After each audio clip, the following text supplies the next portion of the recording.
one of his best games of the season last Sunday. And these two will likely pose the problem for Ottawa's George Brancato again this afternoon.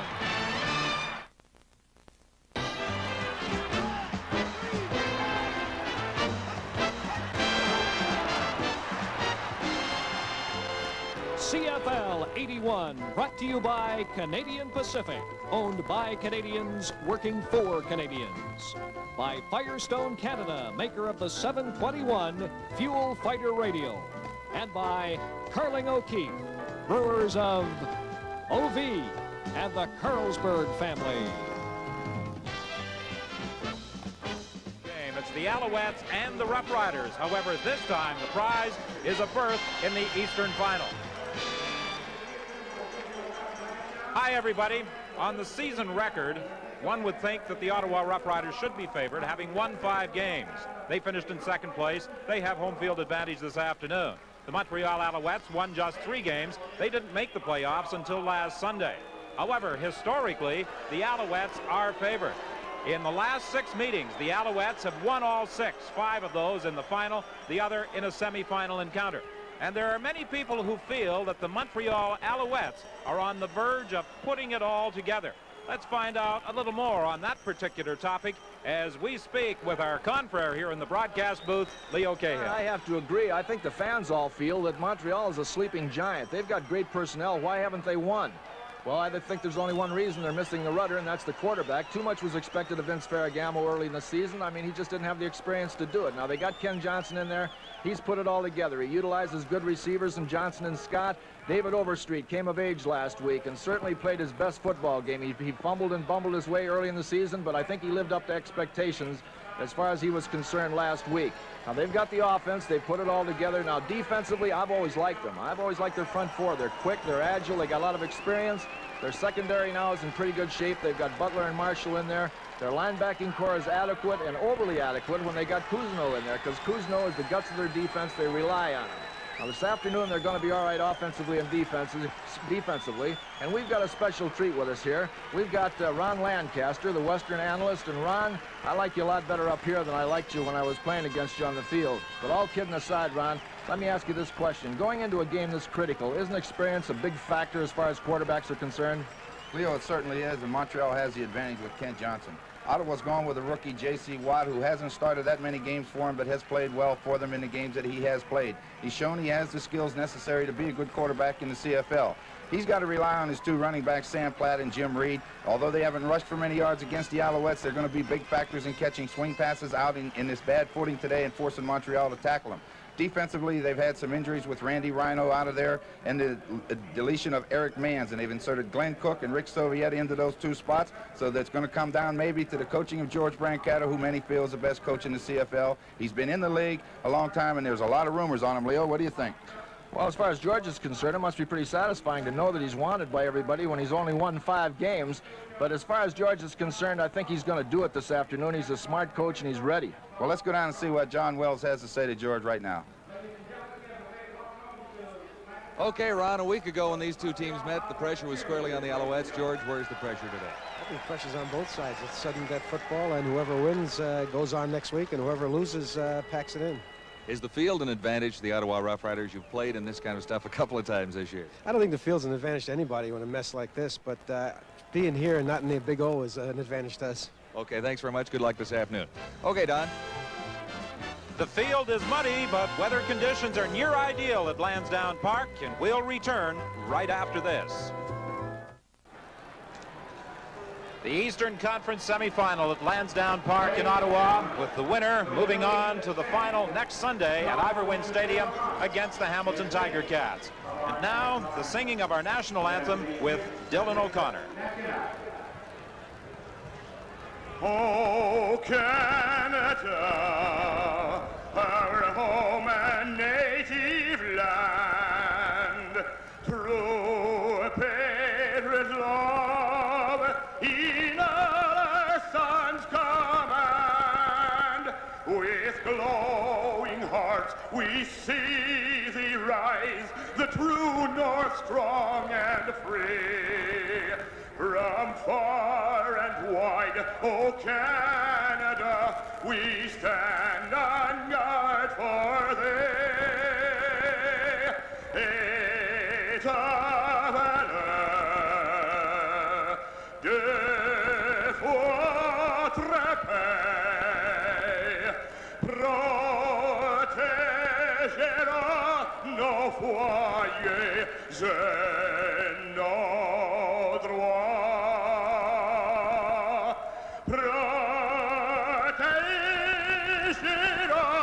nos foyers et nos droits. The Ottawa Rough Riders will be kicking off when we return to Lansdowne Park and the Eastern semifinal. As you can see, the middle of the field at Lansdowne Park is extremely muddy as Jerry Organ prepares to kick off. That's the result of a snowfall yesterday, and there are still traces of snow on the playing surface. The man in the middle to receive this kickoff is Dom Vetro. He is flanked by David Overstreet and Mark LaSalle. Overstreet will take it at the 10. Overstreet fights out to the 30-yard line, and that's where the Montreal Alouettes will scrimmage 1st and 10 to start this Eastern Conference semifinal. Kenny Johnson, the quarterback. This is his 4th game in a Montreal uniform. Exactly the same lineup for the Alouettes as they fielded at Olympic Stadium last Sunday in that playoff clinching 39-15 victory over these same Ottawa Rough Riders. I think we'll see a lot of work this afternoon for David Overstreet, and Johnson will likely be going to his 2 outside receivers, Billy White Shoes Johnson and James Scott. Footing will be somewhat treacherous in the position the Owls are scrimmaging right now at the 30-yard line. It's 1st and 10. Scott on the outside, one-on-one with the quarterback, and he goes out of bounds at the 40, taken out by Carl Braisley, very close to a 1st down. Defensively, some juggling by Ottawa as the result of injuries. Mike Pierman returns to the lineup, and Glassford has gone into the middle with Mitchell switching to an outside linebacking position, and of course with Randy Rhino and Stanton out of the lineup, they've had to move some people around in the secondary with Glenn Cook coming in at safety. Leo, how do you feel about these changes that the Ottawa Rough Riders have been forced to make defensively? George Brancato had to do some juggling. Will the Alouettes try to take quick advantage? Well, I'm sure they will, Don, but I think that George's big suit right now is that he's going to mix it up so much that they're going to have a hard time trying to read early in the ball game what they're trying to do. You notice on that first play, invariably on the first play, you'll try to go deep or do something special, and the Montreal team just went short for that 9 yards that time, and as a result, the defensive backs were off. It's 2nd and less than a yard for Montreal. David Overstreet into the middle, and the Alouettes will have the 1st down as they move across the 40-yard line. It was John Glassford who came in from the middle to make the tackle. The man sitting next to us has had a lot of playoff experience. Ron Lancaster as a quarterback in a semifinal game. When a team makes defensive changes, do you try to capitalize? Oh, you sure do. You're always looking for changes on the defense. Anywhere, especially on the corner, and they've had to move a new corner in there. Not a new one because he's played there before, but when you have to take one of your starters out of there, quarterback really wants to go after him in a hurry and test him because he feels he's going to get tested, and you've got to beat him early and make him know that you're going to come his way. 1st and 10 from the 41.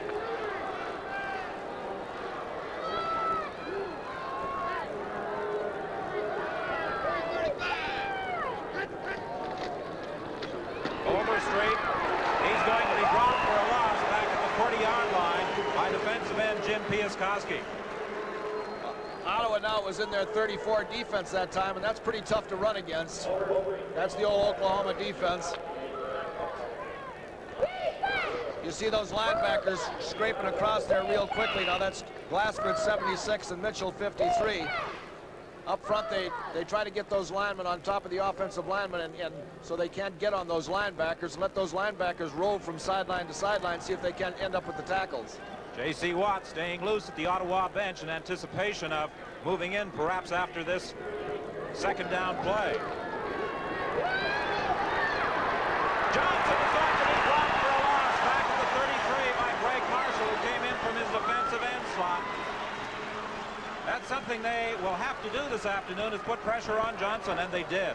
You got to get pressure on Johnson all the time. You don't want him to stand back there. That's what he's good at. He's not the best scrambler in the world. He likes to stand, take his time, look around. You keep him occupied. As you see right there on the bootleg, with Greg Marshall coming all the way from the short side of the field to the wide side of the field. They covered the receivers downfield. Johnson took more time than he really wanted to, and as a result, Marshall was able to make the sack. So that's what Ottawa needs to do to Kenny Johnson. Did you notice on that too, Ron, that on the first down, which is primarily the running down, they went with the 34 defense.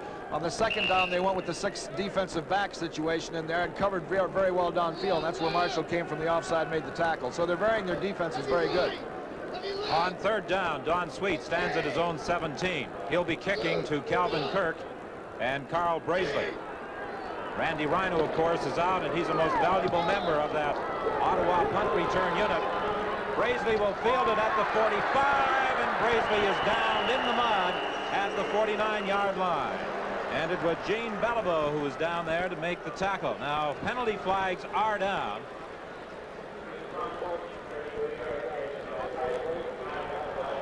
Blair Shallow, the referee this afternoon. Let's see what he has called on this particular play. It appears to be against Ottawa. Let's listen. Unnecessary roughness. Ottawa number 66 after the play. First down. Greg Marshall is the man who got tagged with unnecessary roughness. Greg Marshall took a shot at Tom Cousineau coming downfield there, and the referee just happened to be standing right behind him. J.C. Watts, the starting quarterback. However, George Brancato has been known to throw Kevin Starkey in there if J.C. Watts is unable to get the team moving. And Pat Staub has moved in at the right tackle position, coming off the injured list in place of Tim Hook. Watts swinging it out to Reed. Dumars made the tackle at the 43-yard line. This is what Ottawa felt last week was lacking in their attack. They wouldn't throw the ball out to the backs, and as a result tried to force it in downfield. This time you see the backs come out of there, and right away Watt goes right to him. Reed catches the ball, and this is his kind of field. He's able to cut inside, gets good yardage. This is what they said yesterday. They want to throw their first 4 or 5 passes short to force Montreal to come up. I think another thing we're going to see too, Ronnie, is talking to George Brancato yesterday, and he says after this ball game there's no tomorrow if they lose, so Watts has got nothing to hold back for. He's not worrying about injuries or anything. He's going to let him run anytime the opportunity presents itself. Well, J.C. Watts is certainly a most capable runner, and on second down, as penalty flags fly, he gave it to John Park, and he is stopped short of the first down. Stopped in there by Scott, made good penetration in there, made the play.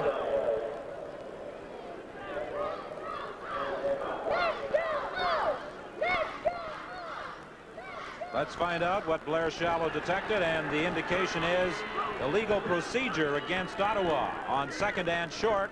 That could be a costly penalty for the Rough Riders early in this ball game. Penalties are always costly. You don't want them at any time in the game, and especially when you got something going. Many people feel that with Cousineau and Hampton at those linebacking positions, that is the strength of the Montreal Alouette defensive unit. They have moved Steve Jelly into a safety slot in place of Al Dosant, who had started for much of the season in that middle position. J.C. Watts now looking at a 2nd and 6 situation. He sends Kirk out wide to the left.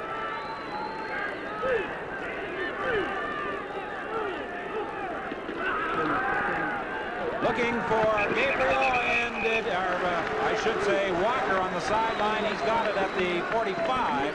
That will be close to the first down. Gabriel does a good job. He ducks inside that halfback out there, and when it shows man-to-man, he goes immediately to the quick out pattern, and the pattern's there. It's a little low, but Walker makes a good catch, and he gets that yards back that they just gave up on the penalty. You notice Montreal's defense, they're playing the 43 defense in there, Ron, but they're playing their outside linebackers on an invert position a lot. I think they feel that with this muddy field that they can, you know, maybe get the blitz in there on occasion, and they can blitz best from that spot. 1st and 10, the ball at the 45. First man through is Reed. Reed gets to the 50. It'll be a gain of 5, and the Ottawa Rough Riders will be facing a 2nd and 5 play, and we'll have it for you right after we pause for this message. We remind you that this program is copyright and is strictly for the private use of our audience. Any reproduction, retransmission, or exhibition in whole or in part without the express written consent of the Canadian Broadcasting Corporation is strictly prohibited. 2nd and 5. The Ottawa Rough Riders at their own 50.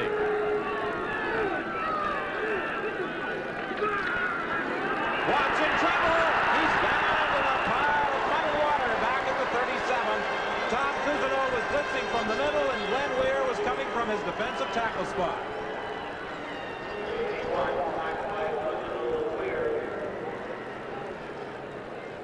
Watts didn't have much chance here. He split it out. You saw Kuzno come right through. He wasn't even touched. Kuzno and Weir both came through there that time. That's when they hit a shoulder of the guard on each side, and the guard really doesn't know which one to take, and instead of taking either one of them, he lets both of them go, and that's kind of an imposition on poor Mr. Watts. Montreal disguised that blitz very well. They thought it was zone. At the last minute, the safety moved up, showed man-to-man, and they came after him. Jerry Organ is punting on 3rd down from his own 22. Butler and Johnson are back to accept the kick.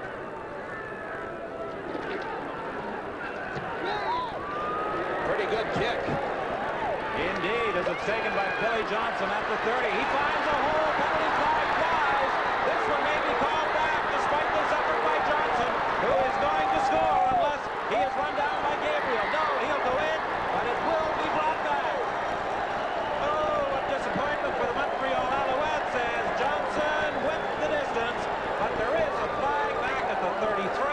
It appears to be clipping against Montreal.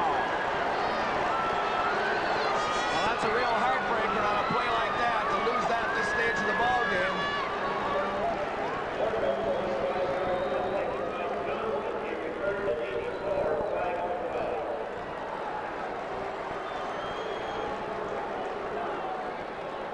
It looked like that thing was set up perfectly. Montreal number 70.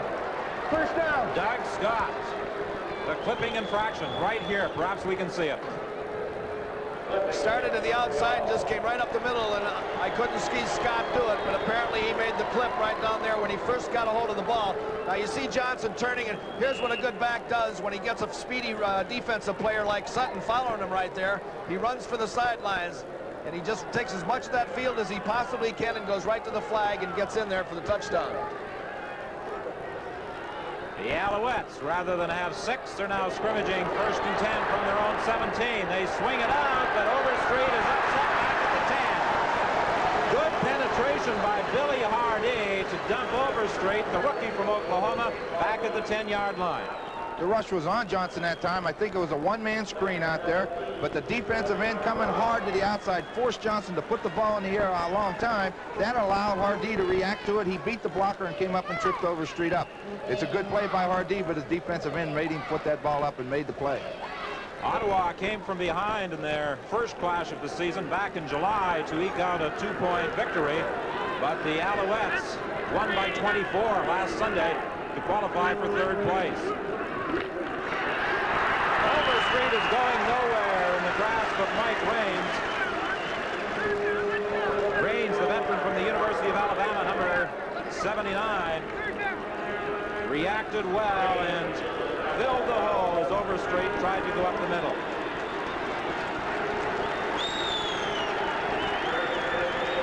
So J.C. Watts will get another opportunity to try and put that Ottawa offense together, and he'll be working in pretty good field position because Don Sweet will be kicking from the end zone. Calvin Kirk and Brazeley are standing at midfield. Actually, Sweet gets an advantage back there in the end zone in that he's standing in one of the few dry positions on the field. Indicated by a pretty good kick, too. Taken by Calvin Kirk. Kirk spinning and fighting his way to the 40 and into the 38 of the Montreal Alouettes. An excellent position from which to start this offensive series for Ottawa. You know, Ronnie, I'm kind of looking forward to Watts with that middle of the field as wet as it is, rolling out and running on those dry spots. Because as George Brancato said, he might be the best running back they got on their football team.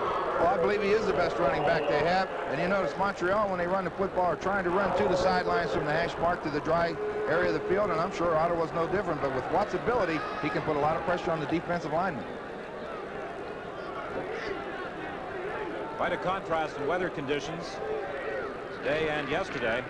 Oh, Reed bounced off the first tackle and managed to pick up about 5 yards. He appeared to be stopped right at the line of scrimmage. Yesterday it was windy, cold, it was snowing off and on. However, today it is a bright, sunny afternoon with a temperature of 9 degrees Celsius. For our American viewers, that converts to about 44 degrees.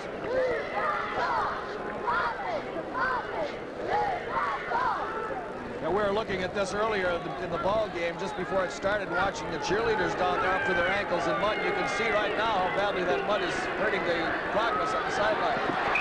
Didn't hurt Calvin Kirk as he took the J.C. Watts pass and went out of bounds. Kirk received recognition as the Ottawa Rough Riders' most valuable player at a reception on Friday night, and he indeed has had quite a year.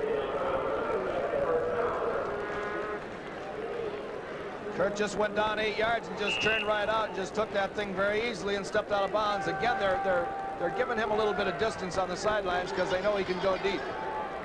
The ball is at the 28 of the Montreal Alouettes. 1st and 10, Ottawa. The best scoring opportunity for either side this afternoon. Watts is being chased. He is going to pick up first down yardage and more to the 10. An excellent peel back block at the 22-yard line or 32-yard line that enabled Watts to turn that corner. Well, this is what we talked about before. This is simply just a fake run and a bootleg action right here, and he just keeps the ball himself and gets to the outside. You see Phillips leading interference right here.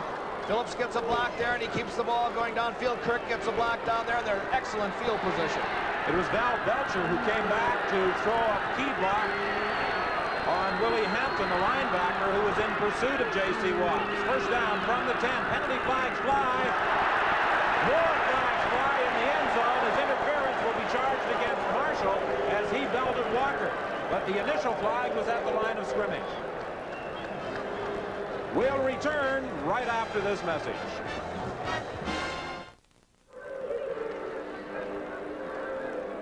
Full house this afternoon at Lansdowne Park, but the spectators in attendance are certainly enthusiastic. There it is right here. You see Jimmy Marshall coming in there and making contact. No question about it. He was beat on the post pattern, and he had to use his hands. That was the penalty. It's 1st and goal from the 5. The pitch to Sam Platt. He fights his way to the 2-yard line. That play is not one of the highlights of the game, but it was a good run by Sam Platt. He had one blocker in front of him and 3 Alouettes, but yet he managed to get between them and get down to around the 2-yard line. Platt came to the club late in the season. A University of Florida graduate via Dallas. And with the ball at the 1, it will be 2nd and goal.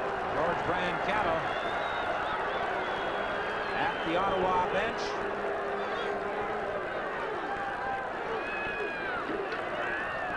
Platt again, touchdown.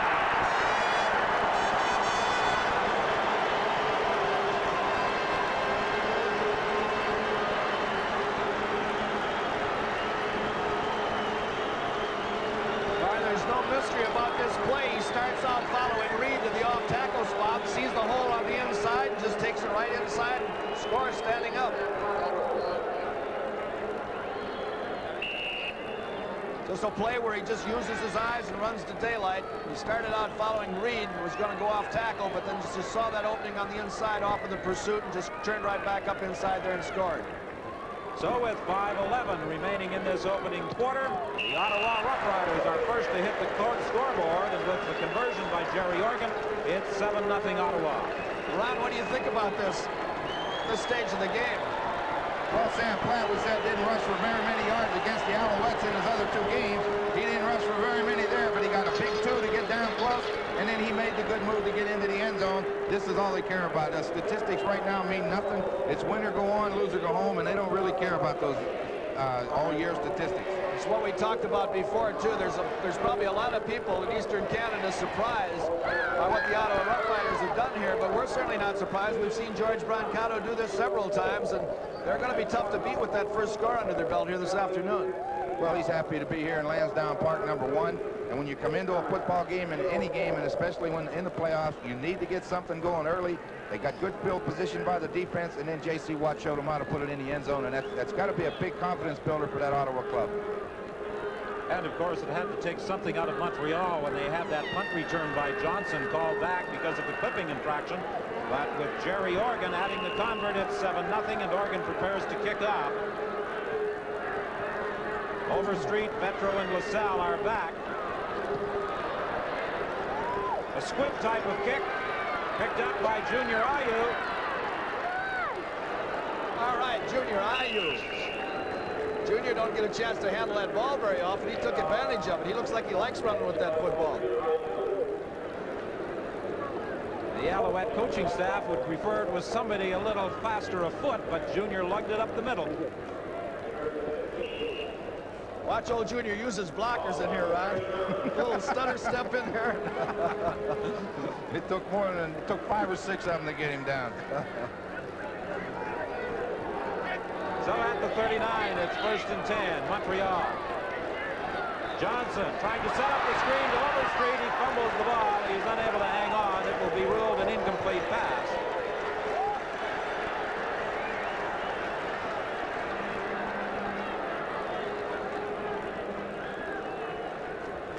Just a little hitch pass here. He takes about a 3-step drop and just shoots it right out here to him. And as Ron said early in the ball game, the idea here is to get the ball to a fast back in an open field situation when he knows which direction he's going on this wet field and try to just outduke those defensive backs. McMahon has gone to the bench. Vetro is in for Montreal on 2nd and 10.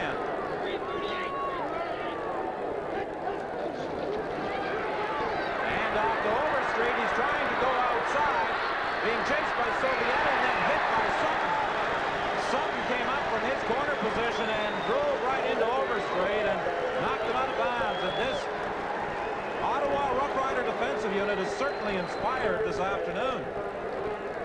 Just run like a lead draw where he's going to follow his other back. The defensive lineman closed down the inside, force him outside. Hardy comes up, strings it out to the sideline, and Sutton comes up and puts a good hit on him and gets no gain at all. In fact, they're going to have to give it up in field position again. You see that reaction by, there's Gabriel on the sidelines now. He's all excited. He's a very emotional guy, and he'll have those guys jumping up and down on the sidelines. But you notice the emotion by Brune, too. When that Sutton come up and made that play, he acted like they just scored a touchdown. They're really hot over there on defense. Brought back. Kirk didn't have the success of his Montreal counterpart, Billy Johnson, but it will be called back, I'm sure, as the result of a clipping infraction against Ottawa. Takes the ball right here and just spins right back and tries to get over there where the wall is being set up. It looked right there like maybe Iraqi was clipped, and I didn't see who made the clip on him, but I think Iraqi was the guy that was clipped. Ottawa number 64, 1st down. Yeah, it was Hook. Hook is the guy that made the infraction, and I think it was on Iraqi. I was watching Tim come down the field. He has to turn that outside guy to the inside. He didn't have position on Iraqi, and he hit him in the back, and he got hold of him, and as a result, they lose field position of 15 yards. They're concerned now at the Ottawa bench and on the playing field with the condition of Calvin Kirk. That would be quite a loss if he is unable to return, because not only does he work on the specialty teams, returning punts and kickoffs, but he is also one of their leading receivers. Jeff Avery will take his position in the lineup. See that mud on his helmet there, Ron? I think he probably hit his head because his legs look all right.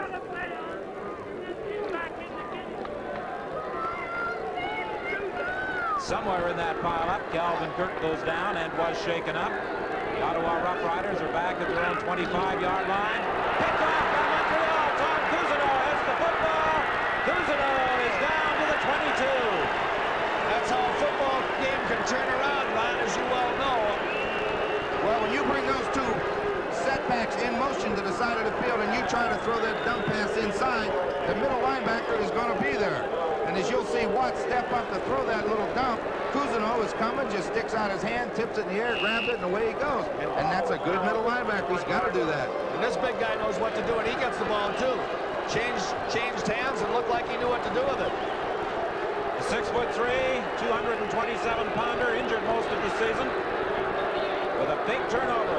And Montreal with a 1st down at the 22 of Ottawa. LaSalle trying to go wide. And so far, the Ottawa Rough Riders have almost completely shut down the Montreal running game. 3 minutes remain in the 1st quarter. Let's pause for this message. A reminder that later tonight, Man Alive begins a new season on CBC television. You'll be part of a special journey to China. Dr. Robert McClure returns to China. Part 1 of Man Alive tonight at 10:30, 11 o'clock in Newfoundland on CBC. Yeah, you can see this right. It looks like he's got a hold of LaSalle's face pass there, but it wasn't called. Back to the live action on 2nd down. Penalty flags fly again. Johnson throwing it into the end zone. it's almost picked off by Stanton. He was covering Billy Johnson, but there are flags all over the place. Sutton, I should say, not Stanton, covering in the end zone. I don't know what the first flag for, but Sutton definitely had a hold of Billy Johnson. He was not going to let him run away from him. Offside and interference called against Ottawa.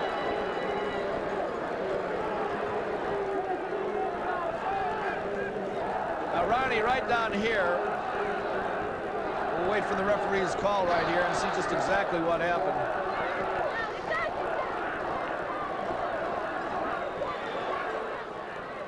Pass interference, Ottawa number 27. First down. You got that right, Ron. It was 27 that bumped him on the way down there. They got a first down here, and boy, this would be a great place with that Overstreet in the backfield to run a play-action pass and try to hit Della Riva or one of those big receivers.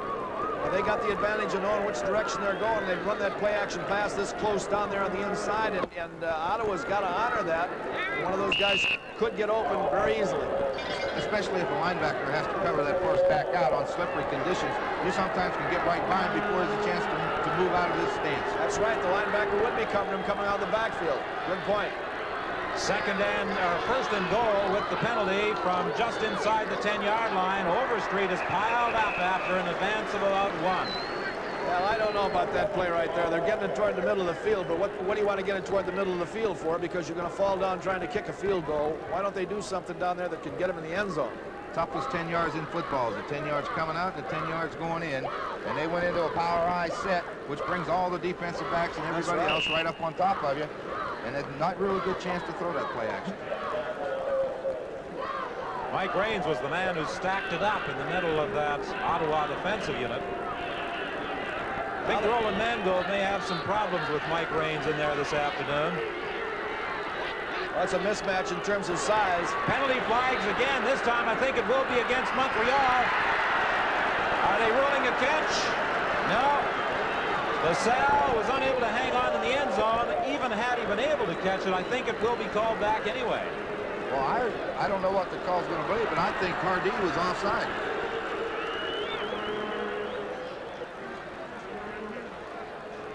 You can't see the penalty take place, but you see a little bit of a play action. Johnson lays it out to the open man, but it's just not thrown far enough. And Ron, do you see how wide open that guy is in that play action pass? That's what we talked about before. I'd like to see him get down there in a first down situation and run that play action pass. There's nobody within 7 yards of him that time. Ottawa blitzed Billy Hardy outside. He's the guy that was offside, which means now that linebacker's got to help cover, and that's very difficult. No question about it. Well, it's second down now with the penalty. Second and goal from just inside the 5. This is Overstreet. He didn't quite make it. His advancement was arrested about half a yard shy of the goal line by Larry Brune. Brune looks like he may have a shoulder or an arm that's hurt there, too. Brune had to extend himself in making this tackle. Take another look at it. There's a nice lead block in there by LaSalle. Overstreet's carrying the ball, and here's Brune, and he may have overextended that arm when he made that tackle. Now, when he was going down there, Overstreet could have, here he is here, he could have, as he broke in the open there and Brune made the tackle here, he should have thrown that ball out in front of him as far as he could and tried it. Well, he did try to reach it, but he was a little bit short. And the Ottawa Rough Riders can ill afford to lose this man. Now, this man's played exceptionally well for Ottawa since he's returned to them this year. And they're a little bit weak in that secondary as it is. And, you know, they can't afford too many of them to go down. This will require Mark Felt to come in and play full time now if Larry Brune's not able to go. I think he's a pretty tough guy, Don. He's going to be back. Well, Larry Brune returned to the Ottawa Rough Riders on the 21st of August after spending last season in the NFL with Minnesota. He's a graduate of Rice. It's now third and goal from the 1. Overstreet, touchdown.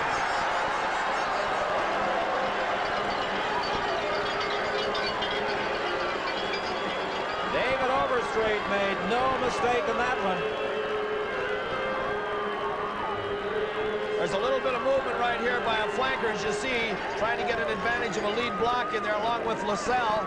LaSalle piles through there, Doesn't make a real good block on it, but gets in front of some people in order to get that thing in the end zone. You see LaSalle right here turning in on Glassford, just bumps him enough to allow him to break into the end zone there and beat the tackle. With the conversion attempt by Don Sweet, we can have a tie ball game with 45 seconds remaining in this first quarter. And it is deadlocked at 7. Here we are with 45 seconds left in this first quarter right here, and it's just like we haven't played at all. It's a new ball game. Larry Brune receiving some attention at the Ottawa bench. We mentioned at the start of the telecast the injuries last week to Randy Rhino and Stanton that forced George Brancato to do some juggling. He has moved Cook into his defensive backfield. He is actually playing the safety position. He swung Carl Brazeley out to the corner. Sutton is on the other corner, and Larry Brune moved up into a defensive halfback position alongside Billy Hardee. Jim Eddy basically with the same lineup that won so convincingly 39-15 last Sunday. He was fairly confident talking to him yesterday in the hotel. He felt that the Alouettes had finally come around to play the style of football and the type of football that was expected of them all year, and he felt pretty confident coming into the game. I think if Jim Eddy was going down with the Titanic, he'd still be an optimist. He is the eternal optimist.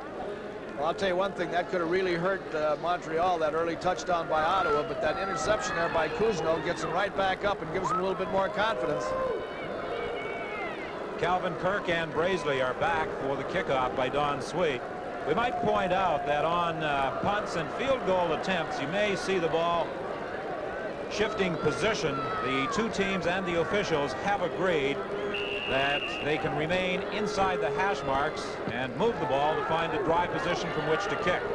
Carl Brazeley takes it at the 14.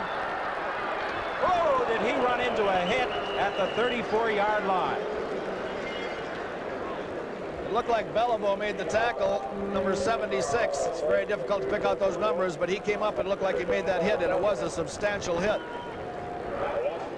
There's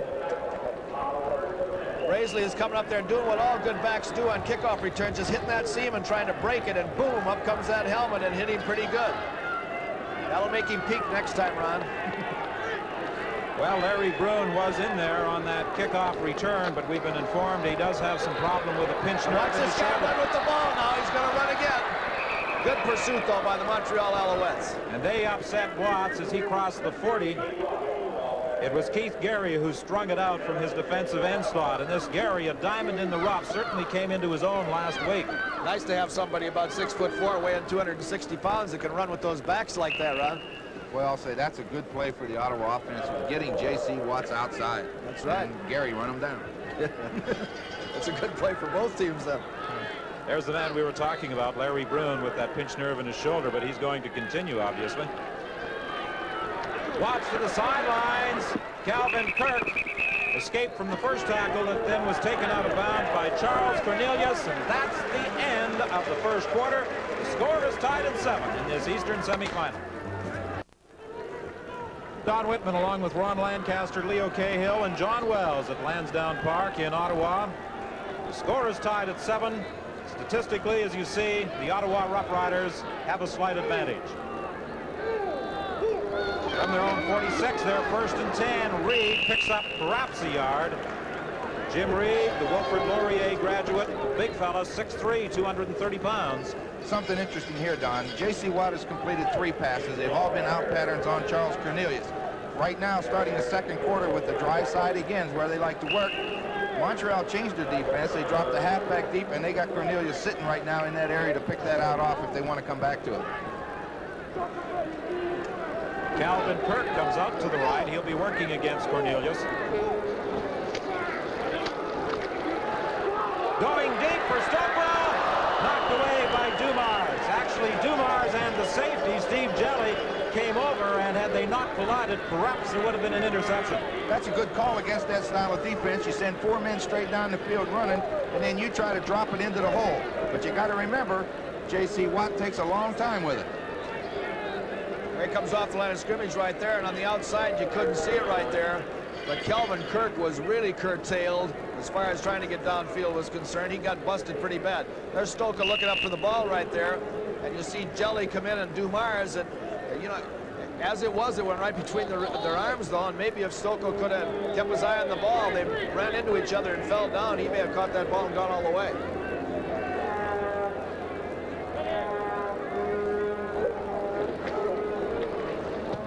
Jerry Organ shanked it. It goes out of bounds at the 40-yard line. Oregon having difficulties with that kick.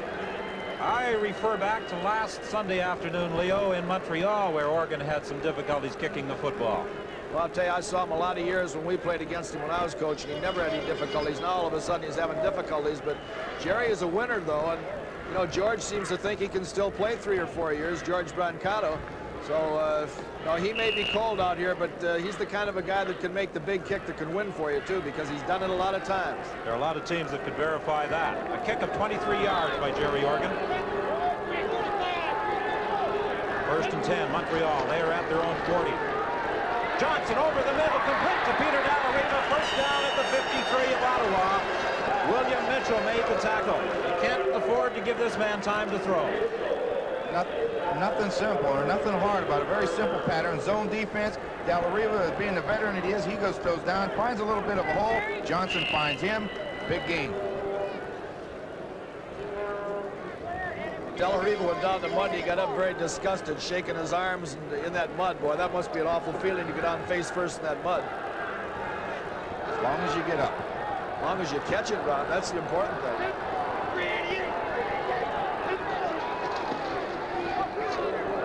To Johnson down the sidelines. He goes out of bounds. Another first down, Montreal at the 43. Dom Vetro threw a nice block out in the sidelines for Johnson to pick up that first down yardage. And George Brancato has to be a little concerned right now because it seems the momentum has shifted.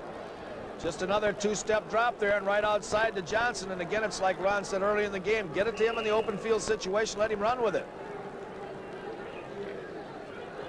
He's one-on-one out there with the defensive back. He knows where he's going, and the defensive back don't. But the field is a little bit better on the outside, but he's still got some maneuvering room.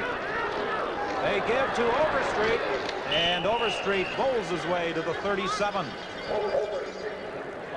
He had an awful time at the start of the year where he fumbled 16 times and lost 12 of them.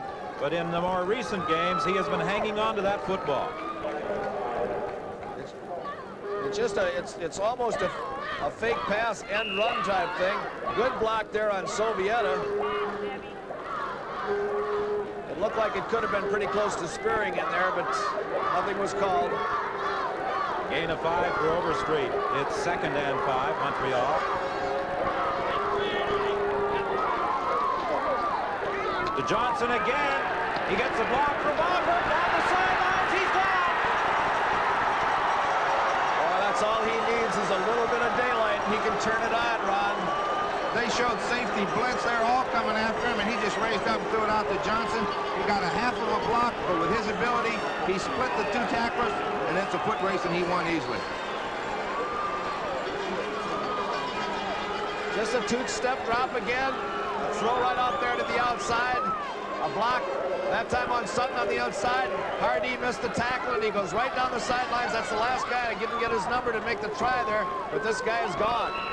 A turning point in this ball game could be that interception by Tom Cousineau, because it definitely seems that the momentum in this one, as I said earlier, has changed. Point after attempt by Don Sweet. And the Montreal Alouettes now lead by 7, and with 11:37 remaining in the second quarter, let's pause for this message.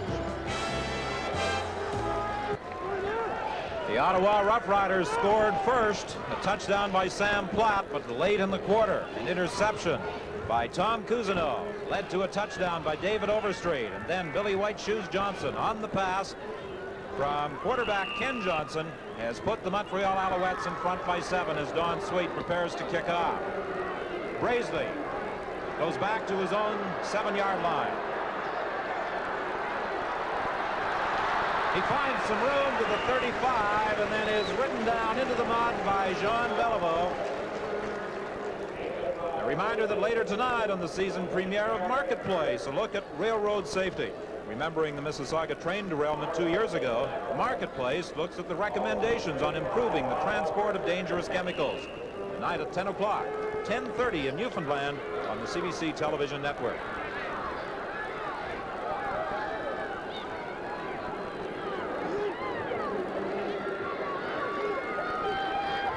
First and 10. J.C. Watts over the middle. No catch. Stokelaw was the intended receiver. He dropped it, and there's very little argument by the Ottawa receiver, and that look on the countenance of George Brancato pretty well tells the story. Sure does, Don. He had him open. He just didn't get him the football. The maul was heavy. It got down low, and Stokelaw just couldn't hold it. Well, you take a look at that on the field right there, and you can see why there's some bad footing in the middle of the field. They're trying to get as much as they can out of that mire and get out there where they can operate. A handoff to Sam Clark. Good running by Clark for a first down Ottawa at the 46. He hurdled a couple of people en route to an 11-yard gain. I was going to say, Don, that if Ottawa's only going to get back in this game, that they're going to have to do something right now to improve their field position. Here's Kuzno right here. The block in there by Gabriel. He plays the block off, gives a little bit of ground. He's great for this, but he'll run you down. I'll tell you, he'll stay after you and run you down somewhere from sideline to sideline. What is it you said a week ago, Leo? As long as the ball carrier stays within the white lines, you'll catch him? That's right. That's what Bear Bryant used to say about Leroy Jordan, his middle linebacker. They said, can you stop that guy? And he says, as long as he stays inside the white lines, Leroy will get him. Well, Kuzno does the same thing. The measurement reveals that the Ottawa Rough Riders do have a first down. How they missed Tom Cousineau in Montreal during the 2.5 months or so that he was out.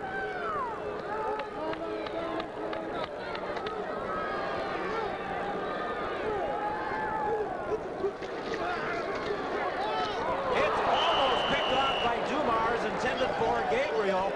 Dumars read it perfectly, stepped in front of Gabriel, and almost had an interception. That's just good defense. Dumars just plays the football like a good guy should. Here comes Gabriel looking to the inside. The ball's up high, and here he comes. He's going to arrive at the same time the ball, and he almost picks it off. That's what he's got to do. They were blitzing anyway, so they're going to give him 4. Looks like Tony might have hurt his right hand on that a little bit, too. Second and 10 from just across the 45. 14-7. Montreal leads.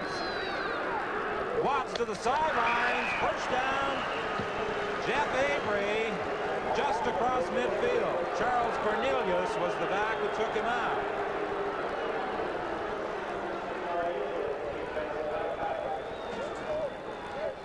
I'll tell you, Watts showed me something this time as Avery goes down the field here and makes a sideline cut. Watts had a little bit of pressure on him. He showed me a stronger arm than I thought he had, Ron. He just flicked that ball, and it went on a beeline right over there to the sideline to Avery, and it went with a lot of speed and direction. We did a game earlier with J.C. Watt playing in it, and, you know, we knew he came from Oklahoma where he didn't throw the ball very much, but we were very surprised at the strength of the arm of J.C. Watt. He gets the ball there in a hurry.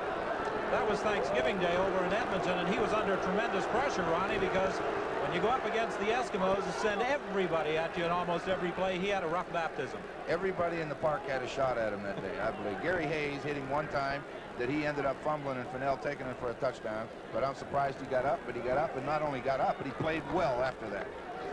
Well, there was a little bit of a boo that time. I think that the fans thought that that George was going to send in his kicking team, but he really sent in his short yardage team, I think, and they're just about a football's length from a first down. They're going to go for it here. The placement of the football was back closer to the midfield stripe, and as a result, they're just shy of the first down. The short yardage unit is in there for the Ottawa Rough Riders. J.C. Watts keeps. He'll have the first down. He was across midfield and then thrown back by middle linebacker Tom Cousineau. But he had carried across midfield. That's their safest play right there, too. In that part of the field, as muddy as it was, and as tough as the ball handling would be, all he had to do was just make the distance of a football. One exchange, just from the center to him, and let him fall forward and get that first down. That was a good play. George Brancato was in pretty good form Friday night when we had an opportunity to visit with him, and he is still going to that ice bucket despite the fact that this is not really bathing suit weather here at Lansdowne Park, but he was rather loose on Friday night when we were visiting with him. Sideline pass intended for Avery. Cornelius covering again.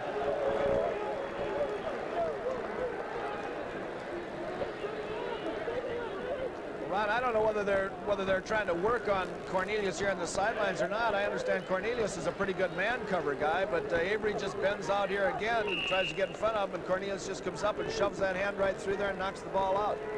Well, they put a little bit of pressure on that time. They blitzed at him, and they got to him pretty good. He got a good rush on him from Gary. 2nd and 10 from midfield.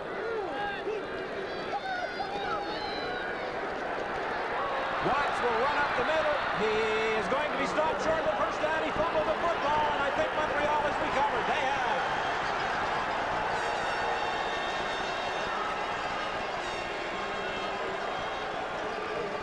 Doug Scott was the man who scooped up that loose ball. It looked like a collision down there, too. It looked like Junior Ayu might have got hurt a little bit on that. Just stops back. You see that middle open up right there? He saw it just like we saw it right there, and here he comes up the middle. Now, you see that ball is held a little bit loosely in there. And I think when Kuzno came up there and made the contact that he jarred it loose.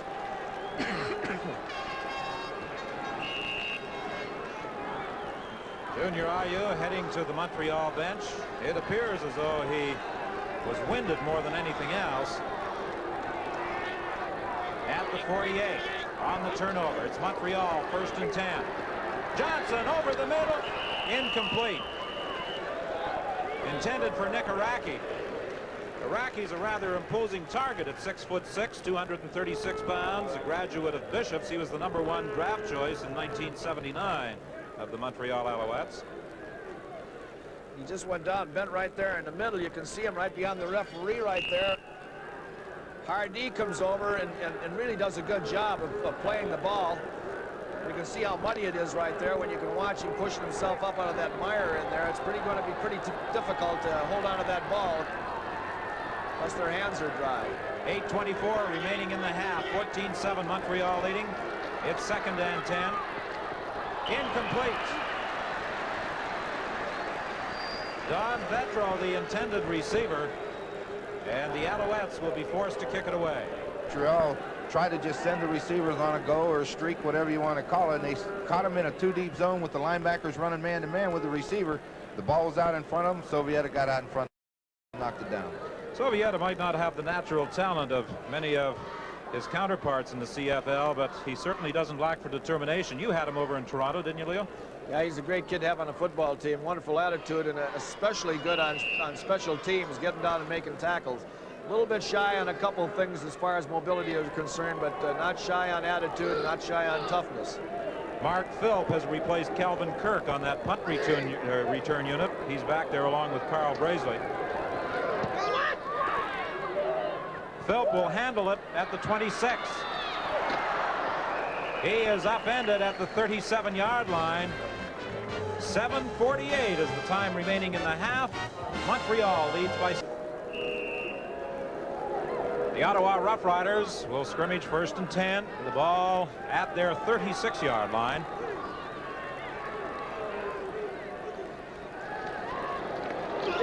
Watts with pretty good protection swings it out to Reed, and Reed is down at the line of scrimmage. The Ottawa Rough Riders, Pat Staub, protesting that was a late hit by the Alouettes' Keith Gary. However, the officials did not view it that way.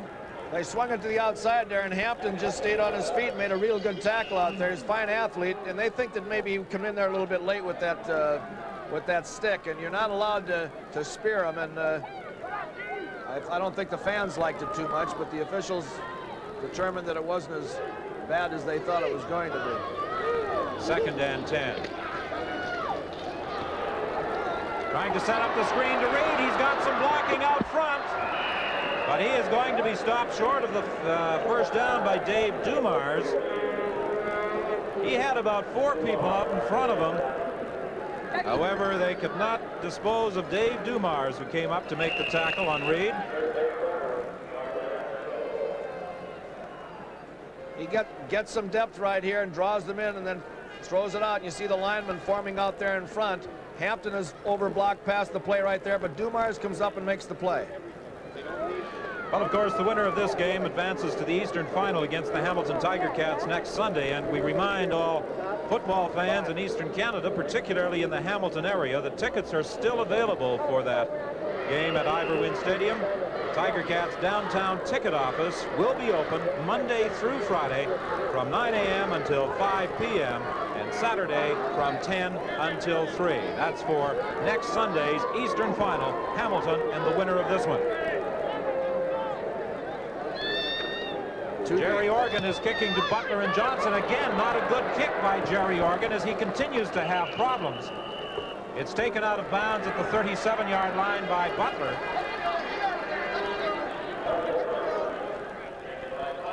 A 28-yard kick this time by Jerry Organ. The last one was only 23 yards. It looks like Jerry here is a little bit afraid of slipping. I think that's affecting him quite a bit as he kicks the ball.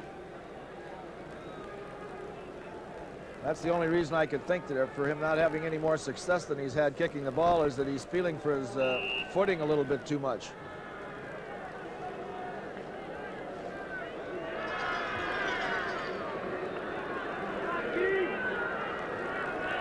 .6:11 is the time left in this first half.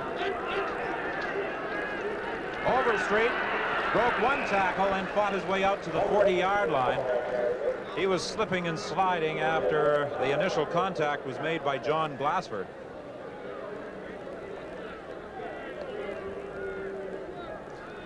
Glassford moved into the middle for this game with William Mitchell switching to the outside.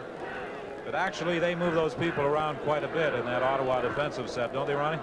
They have them everywhere. They go from a 3-4 to a 4-3 inside, you know, with the backers, 3 of them. Then they turn around and have 2. Then they just try to mess up the quarterbacks, all they try to do.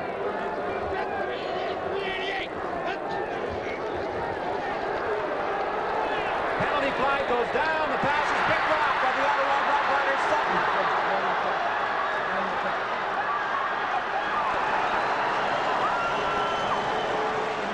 Made that Glenn Cook the interceptor. And I think the penalty will be against Montreal. Holding, naturally, it will be declined. A pretty good indicator is when that Ottawa football team was halfway on the field.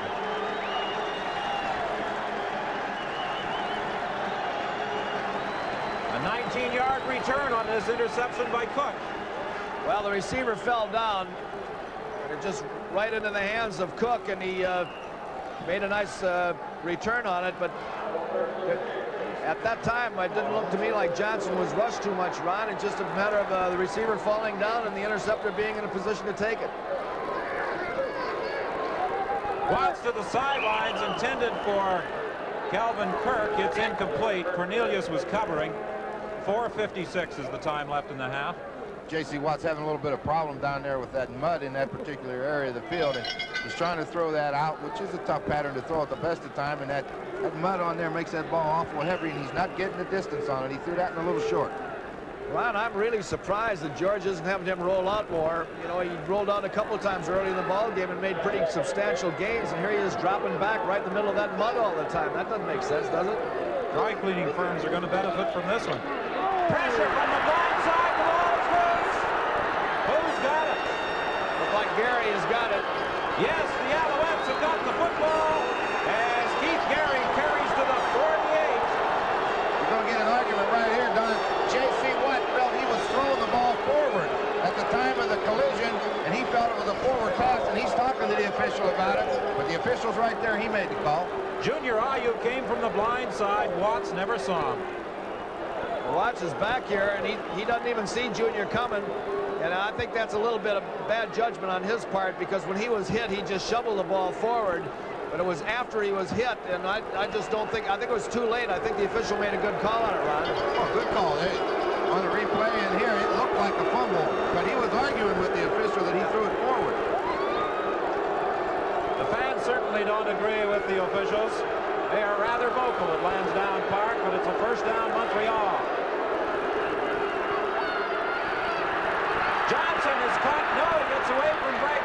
but there is a penalty flag.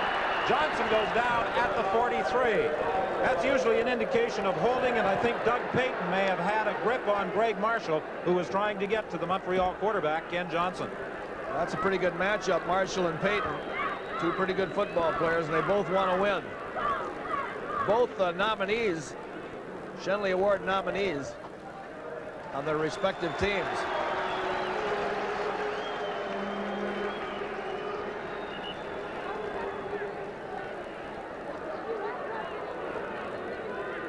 Well, J.C. Watts in communication with the coaches upstairs, and also trying to get those hands clean, trying to wipe some of that Lansdowne Park mud off his hands. He has been spending a lot of time in the middle of that playing field where conditions are at their worst. I think J.C. Watts is listening to records there, Ron. What do you think?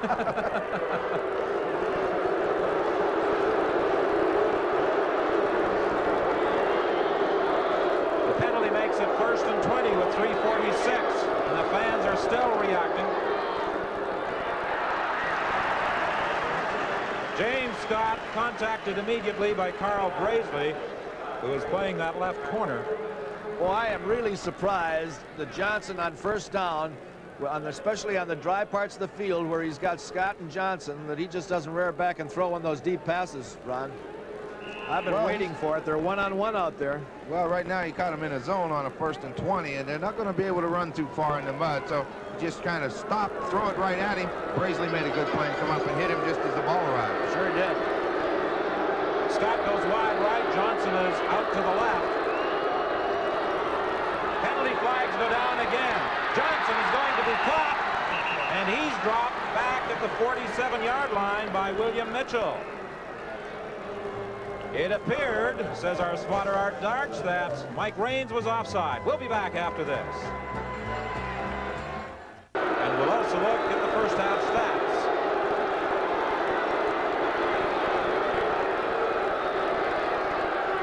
On second down, Johnson will run it, gets away from Piaskowski, but then goes down in front of Sutton. Short of the first down by about 4 yards. Ken Johnson made a good move right here by going down to the ground. His receivers were covered downfield, and you know he's a veteran. He knows he's not going to run over too many people. He just hit the deck. You had an interesting conversation with Johnson yesterday. He was talking about James Scott being one of the finest receivers he's ever thrown to. Well, he certainly did, and you know, when you talk about great receivers, they're all excellent in fundamentals, and he talks about how James Scott in practice will catch the ball and put it away every time he catches it. And you know, these kind of guys like James Scott right there, that's what makes him good. The fundamentals are always there. You can see them on the sideline there wiping the mud off, and while they're out there in the middle of that combat on the field and the arms and everything are wet, it must be pretty difficult to hold that ball, so they got to tuck it in tight. Braisley and Philp are back with a third down kick.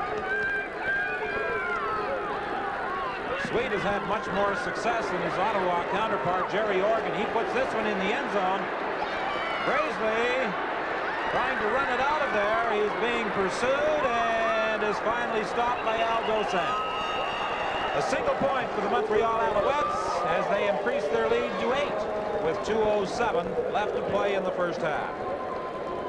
Excellent kick by Don Sweet.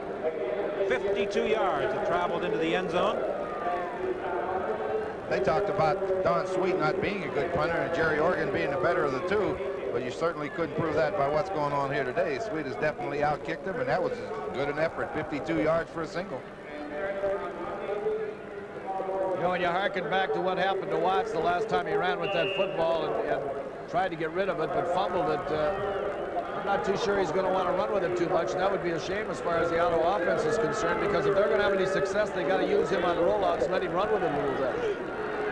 First and 10, Ottawa. They are at their own 35. Fake inside to Platt. Watts is going to do just what you suggested, Leo. Run with the ball. Good move. And he manages to maneuver, I believe, for a first down. I'll tell you, he'll give him fits, and when he gets on that dry field in there, those linemen have to do their pursuit patterns from the middle of that muck and mire in there, Ron. And it's tough to lock in there and race that guy to the outside when he knows he's going. Look at Kuzno right here. He's up to his ankles in this stuff right here, and that's tough to do. Somebody is sliding in there. I can't pick his number up, but Kuzno is scraping to get to the outside there. Good block thrown on Kuzno by Phillips there, it looked like.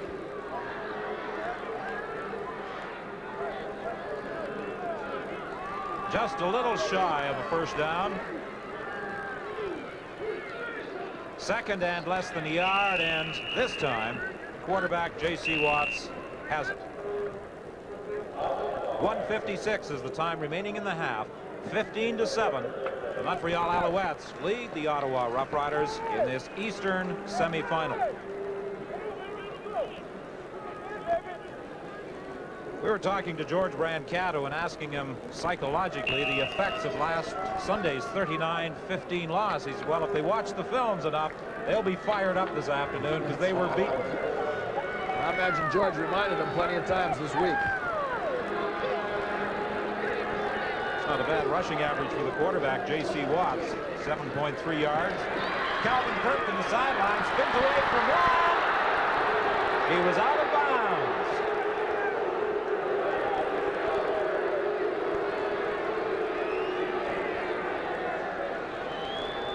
Both of you fellas at one time coached Calvin Kirk, correct? Right. Well, I'll take advantage of bringing him to Canada, and Ron coached him at Regina, and then he got back out here, and he's probably done his best job with the Ottawa Rough Riders. He planted that foot, and as he turned, I think he went out of bounds right there. Looks like the ref has got his eye on it.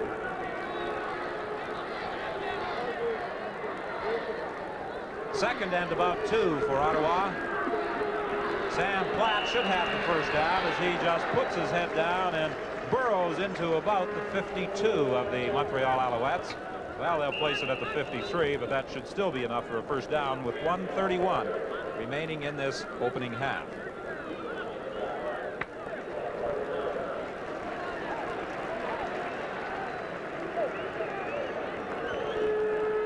Just a straight handoff in there to Watts, and again, doing a pretty, or Platt, I should say, and a good job of losing his eyes and getting the first down. Nothing complicated about it. First and 10, Ottawa. Platt again. About the 49 of the Alouettes. He bounced off a couple of people as he kept driving straight ahead. I think it was Tom Cousineau who finally got Sam Platt. They ran right into a blitz. Montreal was coming after him that time, and he finally got through there, and Lou Claire had to come across in his linebacker position to bring him down.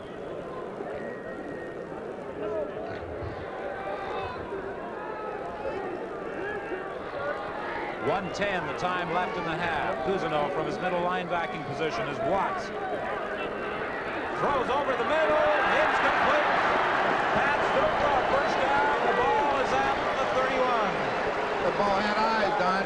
He threw it right into the zone. He split the two linebackers and hit him right on the money. You see right here, JC, a little play action to get outside. He gets it just over the linebacker's hands, in between and down between the defensive secondary, and a first down, and they've got time to get some points on the board, which they need. A gain of 18 on that pass to Stokel with 50 seconds left in the half. Watch out here. Run down by Cousineau. Boy, I'll tell you, is that an advantage to have that Cousineau in there playing linebacker? There was nobody else there that was going to catch him once he turned that corner, and Cousineau just scraped all the way from the middle linebacker spot. You can watch Cousineau right here. He looks at the off-tackle spot, and then he turns on the speed and just gets to the outside and just turns this thing in and just gets a hold of this guy before he can make his play and get it up the field. It looked as though they were blitzing their halfback, Dumars, in that one. Yeah, they brought Dumars, and Jelly was grabbing Gabriel. Gabriel was really upset, thought he was being held. For Kirk in the sidelines, no catch. He grabbed it in front of Cornelius, but he took it on a bounce. They're not messing around out there. This time they blitz Greg Butler from the other side. So that puts them one-on-one down there, but they're getting the pressure on Watts where he did not have the time to go deep for those touchdowns. This is what I thought they'd do an awful lot more of last week once they started it.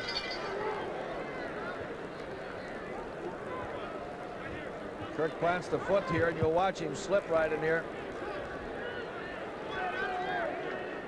Nice short hop, right? Yeah, first hop looked like Phil Rizzuto or somebody on that one.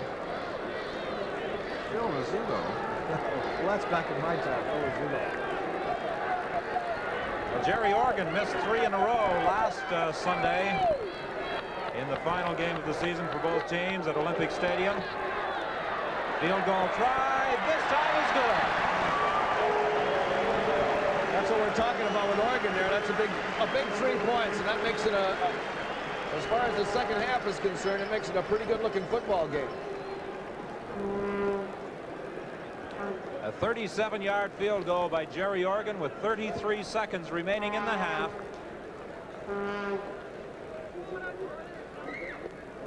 Jerry's saying, nice job, Avery. It's a way to hold that ball in that mud pile.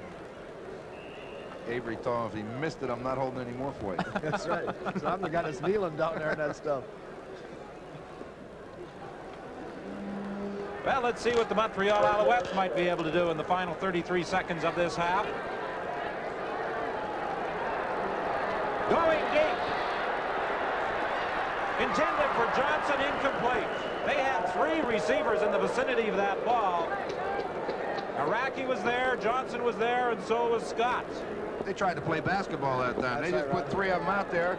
Johnson said, with this much time left, I'm going to throw it as far as I can. You guys jump up and get it. That's what they normally do right at the end of a ball game when they're trying to get a cheap one. A couple things can happen. One, that they can catch the ball. Another one, that they'll be interfered with and they'll get the gain. But as Darrell Royal said, when you throw that ball up in the air, 3 things happen and 2 of them are bad. Of course, you wouldn't agree with that because you like to throw that football. I agree there, Leo. Throw the ball. Don't mess around. The give is to Overstreet.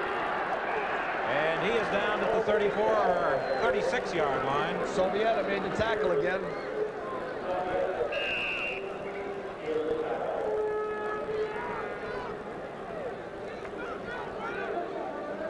Those are the conditions that exist this afternoon at Lansdowne Park. It's unfortunate that the field is as muddy as it is. A timeout has been called with 21 seconds remaining in the half.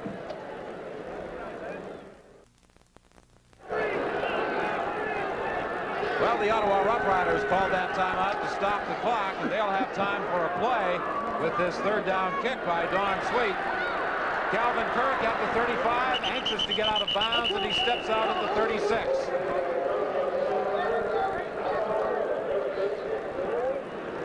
"13 seconds remain in the ball game." Well, they need a big gain if they're going to get down close for points. With 13 seconds, he's got his get that ball to a receiver and get it out of bounds. They're a little bit in trouble. They're down around their 35. They got a long way to go before you're in field goal range today. The only good part to be kicking that football from is near the sidelines, and that is not a good angle for a field goal try.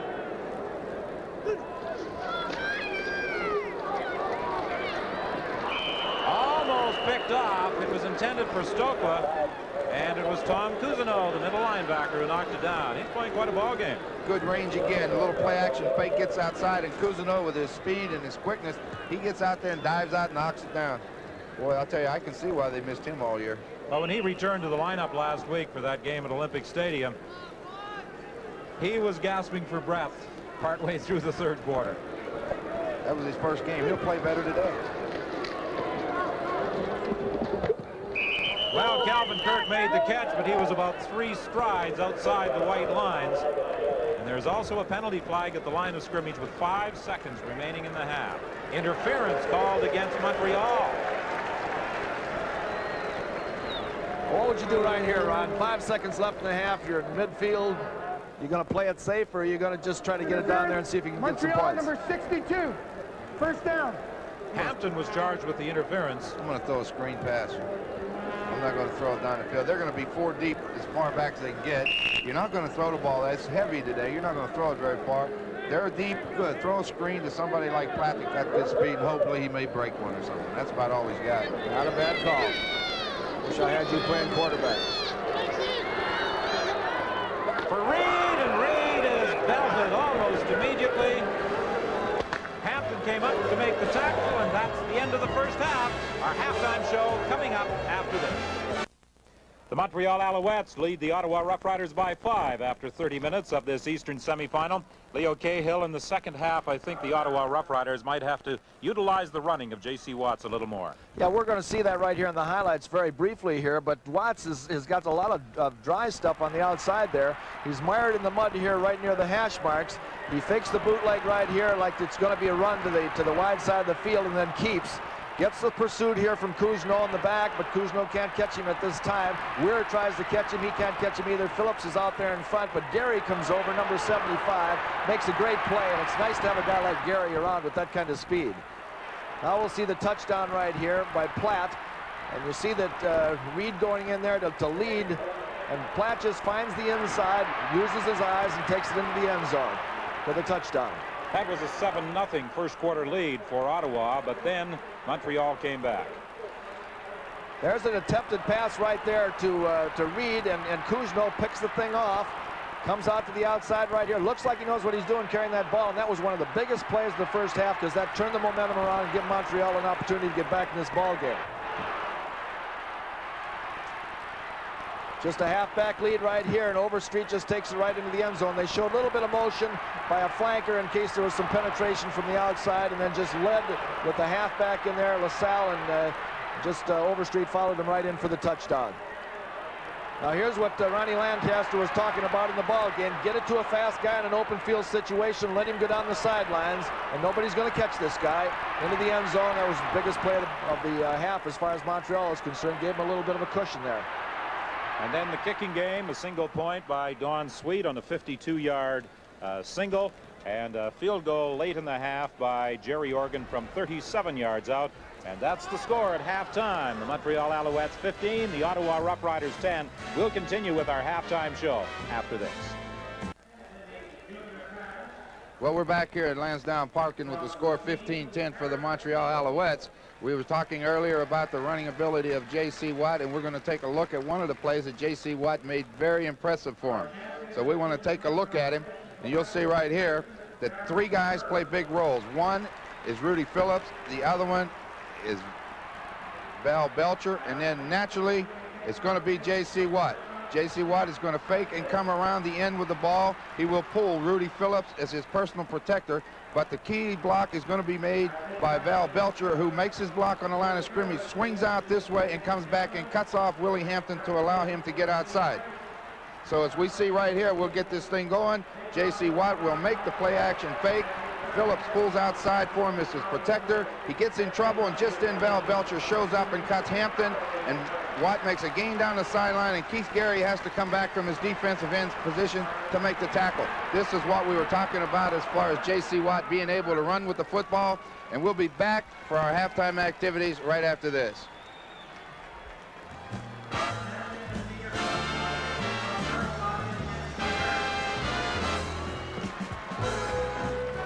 A week ago, David Overstreet ran with reckless abandon against the Ottawa Roughriders. They have adjusted to the ground game of the Alouettes. However, now they must find a way of stopping the passing attack of Ken Johnson. The Montreal Alouettes leading the Ottawa Roughriders 15-10. Very little, actually, as a difference between the two teams in their passing attack. However, where it counts most on the scoreboard, the Alouettes have that 5-point advantage.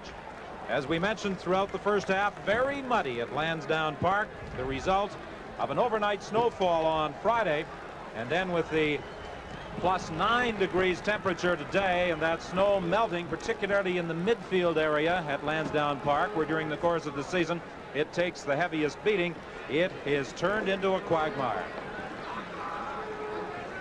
Calvin Kirk is back. He will be partnered with Carl Braisley on this kickoff return. Don, I think for Ottawa to win this football game, J.C. Watt's going to have to do all the running. They're not having much success getting any running room inside. They're going to have to get him outside and allow him to either run it or throw it. And with his running ability, he's going to run it a lot more than he's going to throw it today. And I think that's what's going to win for him if they're going to win this ball game. Well, the winner, of course, moves on to next Sunday's Eastern Final against the Hamilton Tiger Cats. Look at how Sweet stands out down there with that clean uniform kicking off there. He hasn't got a mark on it.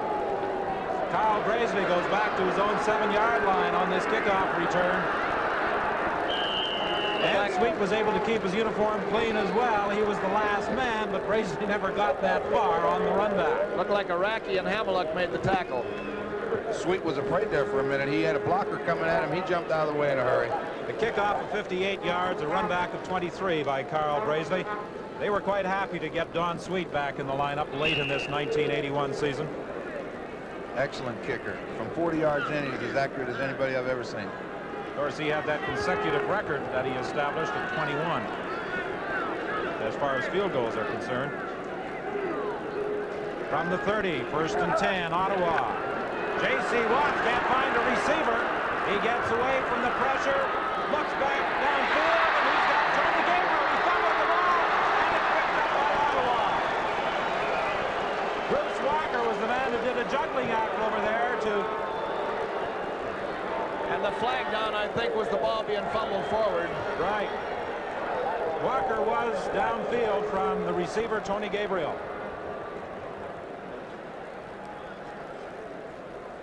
Gabriel's out there now all by himself with the roll out the other direction, catches the ball right here. Butler comes up and hits him. The ball pops up in the air. They play a little tip drill in there. Walker ends up with the football. Tony Gabriel run those patterns in the mud, and when he started scrambling, he said, I'm going to dry ground, and he found a wide open area. Well, this is the best season that Gabriel has enjoyed in his illustrious CFL career as far as receptions are concerned. A career high of 73. That ground game is proving difficult for both sides this afternoon. Sam Platt, stopped by Lou Clare, the linebacker. They haven't picked up much yardage along the ground. That's a good gain. 5 yards, a good gain on any day, but for today, that's an exceptional run by Sam Platt. He hasn't got big yards, but he's got some important ones, and when you got a 2nd and 5, you got the defense in a bind. I think it's more of a 3-run, 2-slide offense out there when they're running with that ball. It works better that way. Platt again, there's a penalty flag in the play. Platt was unable to break the tackle over on the far side of the field. Sutton was the man who pulled him down. Let's correct that. Marshall is the man who made the tackle.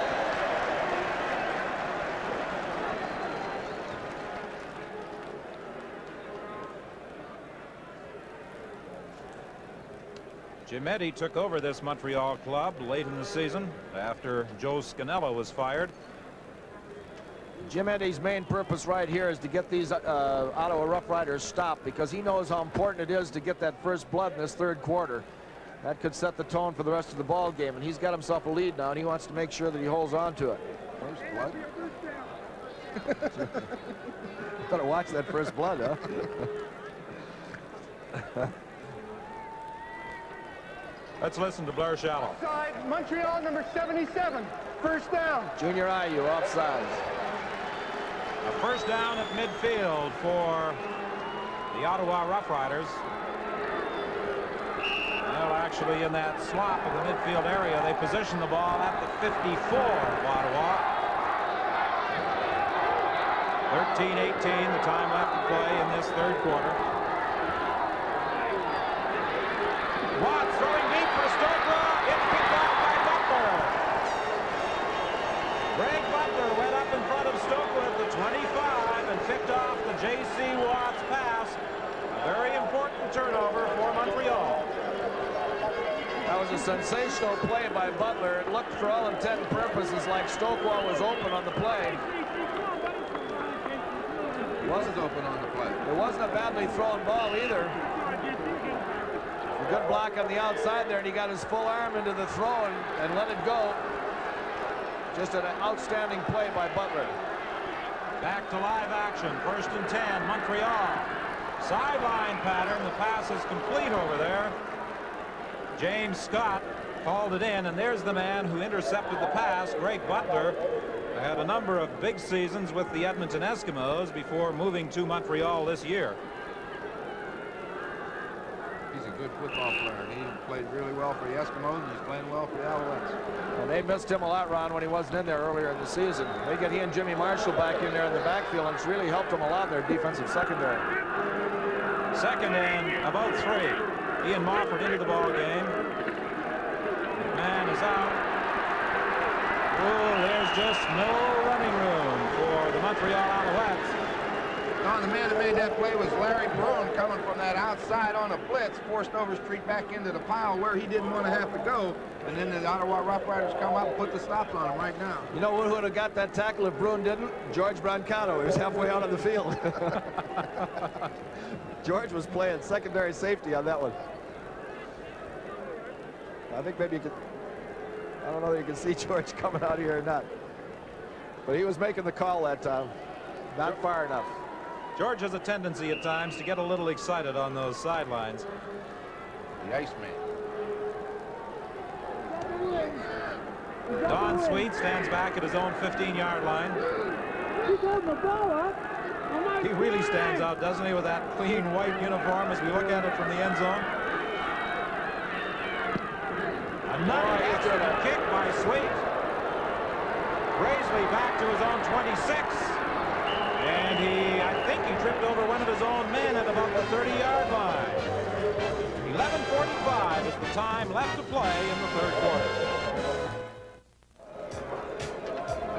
Canada, with 1,126,650 square kilometers of commercially production timberland, must import wood from the United States and pulpwood from as far away as South Africa. Eric Malling reports on the problems in our forest industry Tuesday on the Fifth Estate. A 53-yard punt by Don Sweet as Ottawa's J.C. Watts goes down at the 28. He was caught by Keith Gary, the defensive end.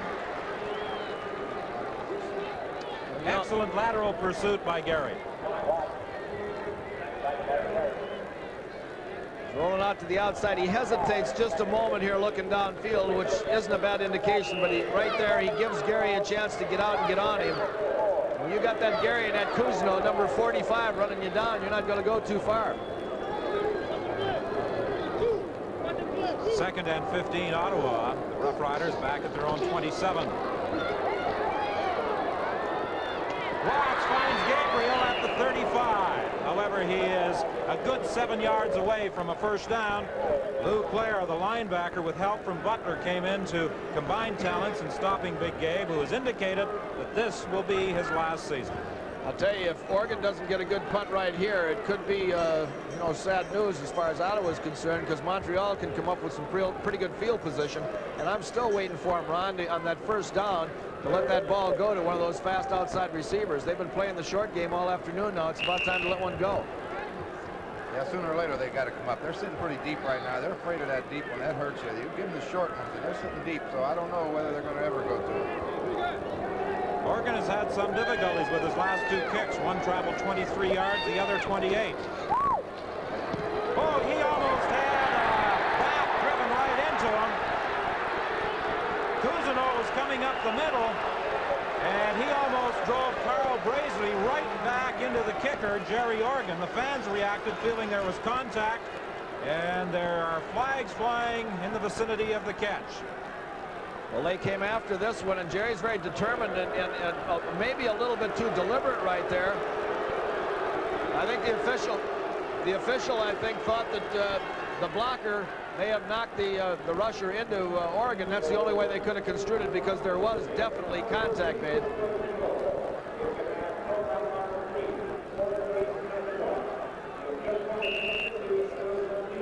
They're going to come with the big pass, George.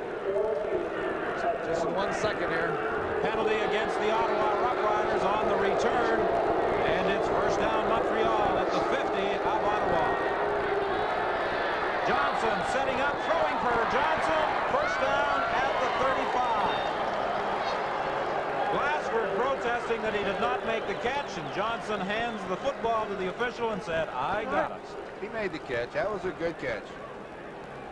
Johnson's back to throw. Johnson's just coming across the field versus his own defense. He leads it out and gets it down low, and Billy Johnson goes down nice and low and catches it into his chest, and he makes the big first down. He's well under control on this one here and concentrating all the way, and goes down. No question he catches the ball. Glassford didn't like it, but he caught it. First down from the 35. There it is. Deep for Scott. He can't catch up up with it. That's the one I've been talking about all afternoon. He just threw it too deep.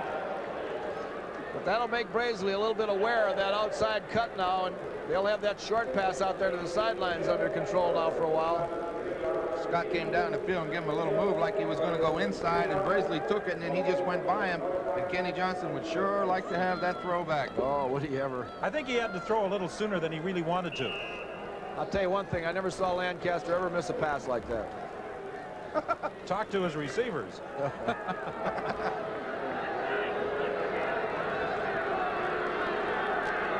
Second and 10. Montreal at the Ottawa 35. 9:08 left in this third quarter. Johnson to the sidelines. Ian Mofford will get the first down.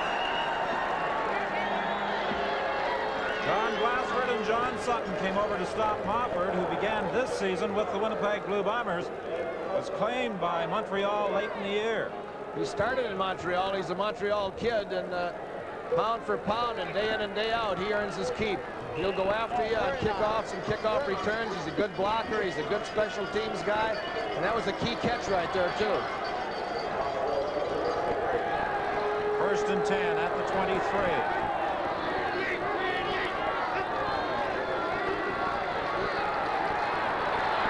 Johnson tried to swing it out to Overstreet, but he was ducked. And perhaps it's a good thing he didn't throw it Overstreet, because Hardy was waiting for the interception. Mike Raines made the penetration. I'll tell you, he's hard to throw over. Probably when he looked up and saw that big number 79 there, he thought he better hold on to the ball, and Raines had the penetration, made the sack. You bet he's hard to throw over. I made him famous one day here, too. He came in on like that, and I tried to throw over top him. He batted it up in the air, ran over top me, caught it, and went 20 yards for a touchdown. Oh, I never saw anything like that ever happen to you, Ron. You didn't see me playing Lansdowne Park, right? Raines is a big one and a good one. 6'6", 265 pounds, out of the University of Alabama. Second and 20. Johnson had that one deflected at the line of scrimmage, I believe, or it may have slipped out of his rather muddy hand. It was deflected, Don. Marshall, I think, may have got a hand up in front of that throw. Well, he had Scott open. Watch Scott going downfield here. Scott made his move to the inside. He was wide open. He took a little crack right there, right in the mouth. But the ball was badly thrown. He tried to get back and slipped. He never would have slipped if the ball was thrown well, but it was deflected. He didn't want to land in that mud either. That's right. He's going to go and change his uniform again. Somebody's going to get Sweet now. He's too clean out there, and if nobody else gets him from the Ottawa team, one of his players is going to knock him down. They're not going to allow him to be that clean all through the ball game. Well, Jerry DiTilio hasn't got any dirt in his uniform either. There are Alouette supporters in attendance at Lansdowne Park this afternoon. The fans are reacting, sending up the chorus of boos. Here's the kick by Sweet. It's wide. Brazeley in the end zone is going to concede the single point. 7:03 is the time left in the third quarter. It's now 16-10 in favor of the Alouettes. We'll be back right after this. Standing at the Montreal bench. It's a little muddy down there, John. Well, I managed to keep most of my uniform clean this afternoon, Don, but no question it's muddy. As you see, only a few of the Montreal Alouettes. Ken Johnson actually hasn't been too dirtied up this afternoon, but there's quite a change in attitude in this Montreal team as a result of their play today. Yes, I'm inclined to agree with you, John. They were a confident group as they headed out to the ballpark from their downtown hotel earlier today. Walker on the receiving end of that throw from quarterback J.C. Watts. Again, showing a real strong arm as he throws it out there, and Walker ducks under the tackler right here, almost makes the first down. Actually, he did make the first down. Excellent play of getting that extra yardage necessary. Don, I think we can safely say Ottawa wants to throw out patterns on Cornelius. That seems to be where they've gone all day. They've sure been working that area, haven't they?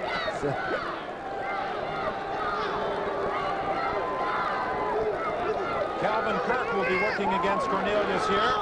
There's the pass to Stoker as they ran a crossing pattern. Good play right there. They anticipated the blitz, and they got a blitz, and they just ran the two receivers down and crisscrossed them. Some people like to call it a pick. The ball's on the money to Stoker, and they got another first down. I don't know whether J.C. Watts can make a living with throwing that long sideline pass or not, Ron. I think if he keeps throwing it in there, he might just get himself in trouble. But he's completed 2 for first downs back-to-back here. You're always flirting with danger. That's right. A gain of 11 on that completion to Stokely. 1st and 10 from the 54 of Montreal. Inside with Platt. He has 1, maybe 2.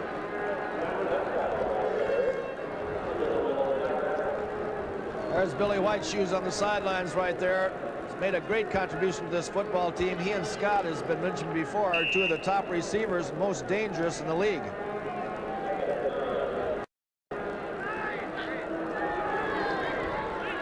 Second and 9 for Ottawa. 5:37 left in the 3rd quarter. Good looking screen. Everybody getting picked up.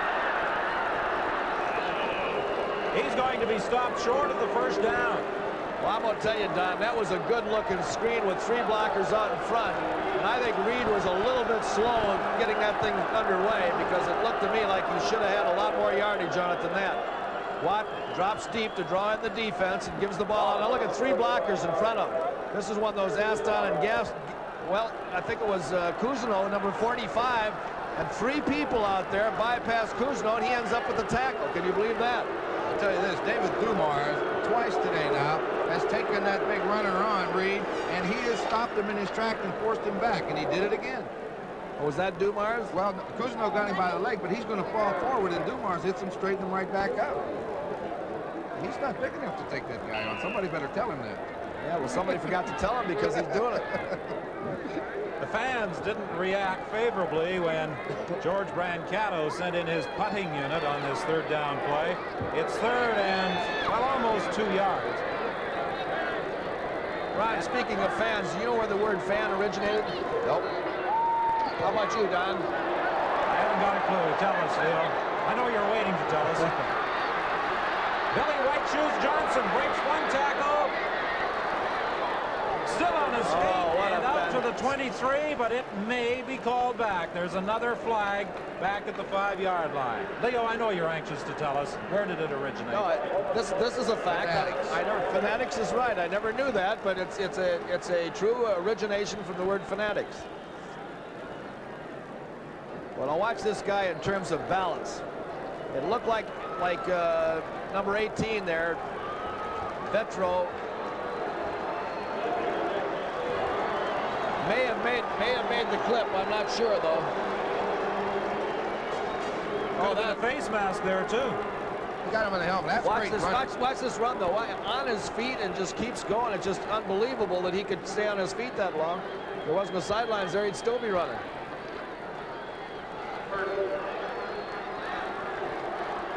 The clipping infraction negates a determined run back by Billy Whiteshoes Johnson. The Alouettes are now back at their own 4. Sideline pattern at the 11-yard line.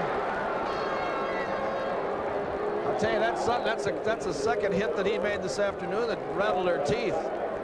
Johnson taken out of bounds by Sutton after a gain of about 7. Nothing artistic about it, just a regular sideline cut. Excellent catch, concentration on the ball, but I'll tell you one thing, he's got a sore back if he gets hit that way very often. 2nd and 4. This is a 1st down. Ian Mofford to the 22-yard line. That's just good read by Kenny Johnson. They've been going to the outside to Billy Whiteshoes Johnson, and their inside receivers running the same kind of pattern. This time, Sylvietta tries to get out there. You look right here, Johnson comes back. It looks like a replay of the other one. He looks outside. Sylvietta goes out underneath it and opens up the inside receiver. That's a good read by the quarterback. Glassford almost got there, but wasn't there in time. That was Glassford's job to get out there and cover up for Sylvietta, who went to the outside. They've moved from their own 4 with a 1st down at the 22. Gotta let it go. Looking for Scott. It's picked up by Hardy.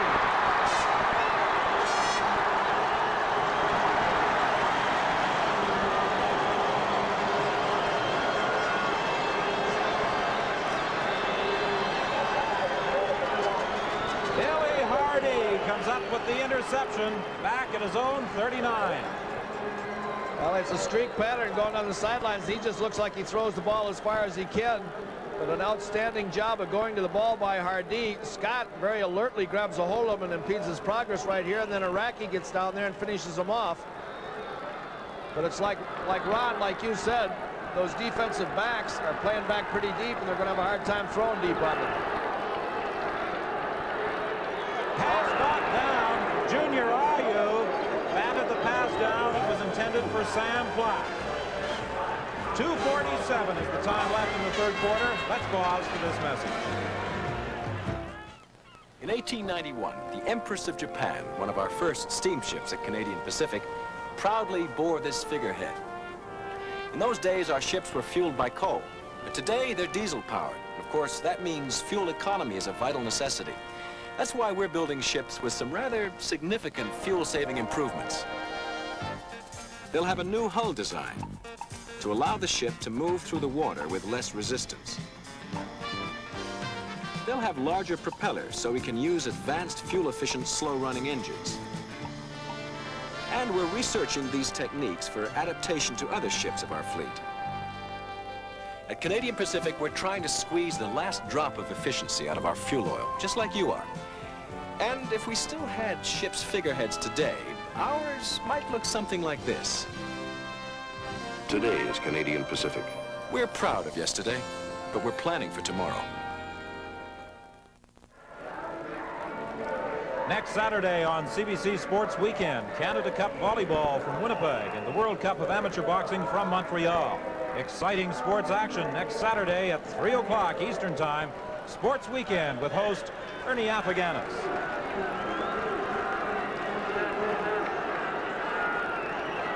Second down, Ottawa. The pass over the middle, incomplete, intended for Stoka. Greg Butler was all over him. Stoka protesting and getting some support from the fans that he was interfered with, but no flag on the play. I think Greg Butler got his hand on the ball first from up here. Well, there's the pass right there. It's pretty difficult to see on there. If he got his hand on the ball first, you might be right, but boy, it looked like he made a little contact there too. You get another look at it right here. I'll tell you, that's a tough looking play. I'd hate to have to call that one. I was right. The referee didn't call interference. There's several thousand people up here in the stands that wouldn't agree with you, though. Johnson and Butler are back for the third down kick by Jerry Organ. Almost hit that seam. Ward made the tackle, but he almost hit that seam, and he got up inside there. They almost overrun the coverage that time. Well, Johnson is not white shoes this afternoon, I can assure you of that. That is not Billy Johnson. That's Glenn Weir at the bench. John, it's rather interesting. Johnson down here this afternoon has got one of the equipment men taking pretty good care of him, cleaning off his sweater and cleaning off his shoes, just so you guys will be able to see his number. Seeing some of those numbers is getting rather difficult at this point in the ball game, particularly as they slog away in the middle of the field.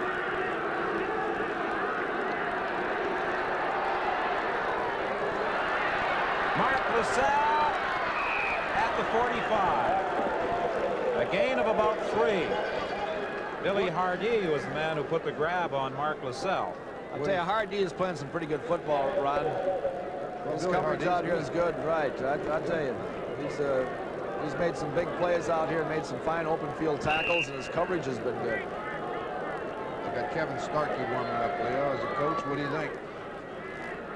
You make the change? Well, I don't know. Under these circumstances, the field as wet as it is, Starkey's got to throw the ball from a drop back, and I don't know that he's got the footing in there, not in the middle of the field. Not like if they're going to win, they got to get Watts on the outside. Johnson throwing it up, incomplete.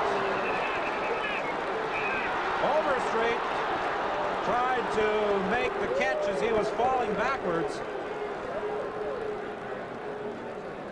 Hardy came up and tried for the interception and claimed he did get the ball, but he did not. Well, Johnson rolls out here, and he just gets the ball just over the head here of Mitchell. and lays it in there, but you see Overstreet there loses his balance, or I think he could have made the catch. It was a good job there of guiding that ball in there under very adverse, difficult situation by Johnson. They had good coverage. All three of his receivers on that side of the field was open. That's why Kenny had to roll so far to the sideline. He didn't have anywhere to throw the ball, and finally Overstreet just turned up to give him help with it. Just threw it a little too far. Fans naturally thought there was an interception, but it hit the ground. 47 seconds the time left in this third quarter. It's 16-10. Montreal in front of the Ottawa Rough Riders. See whether they're going to come on this or no. They're going to set up a return over to the right. Taken on the run by Kirk. And Kirk is brought down at the 40-yard line. They had no opportunity to set things up. Good coverage by the Montreal Alouettes with 26 seconds left in the third quarter. There's very, very little wind factor out here this afternoon. With the exception of the bad condition in the middle of the field, it's been an excellent day to play football, Ron.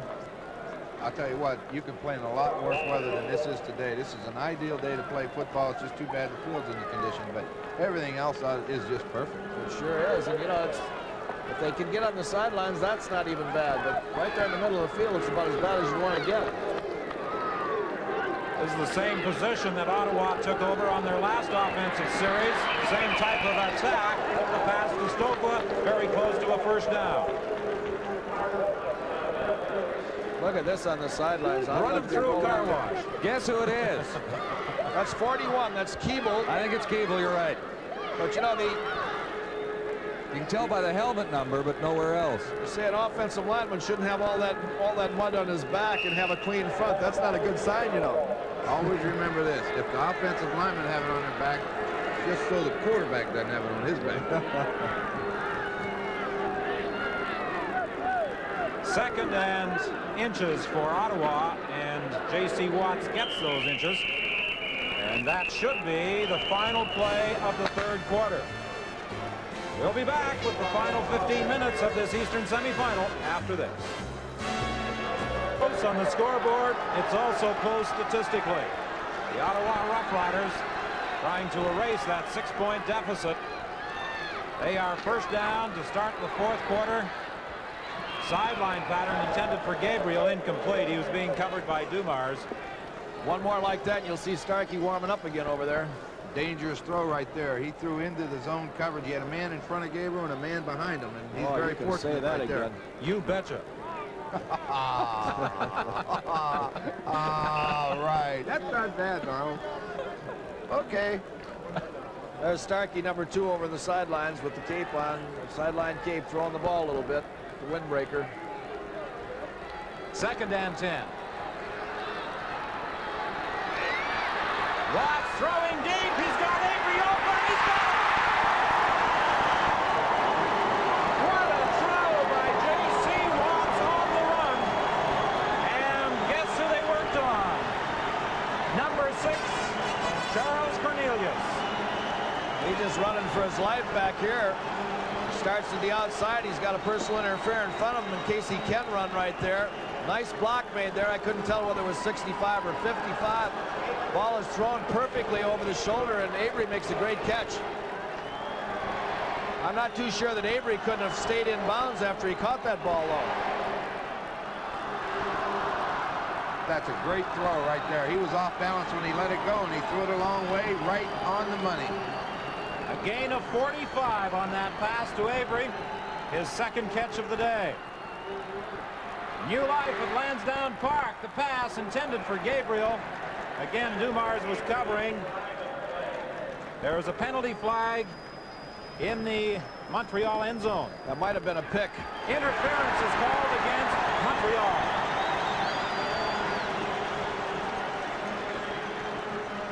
Good call.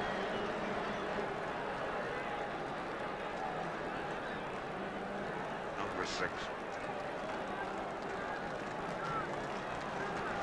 Well, Ken Johnson pacing back and forth. Pass interference. Montreal, number 6. First down. Charles Cornelius charged with interference. He wouldn't let the receiver inside. He just had a hold of him and kept shoving him. He wasn't going to let him in there at least 10, 15 yards downfield when he did that. It's first and goal from the 6.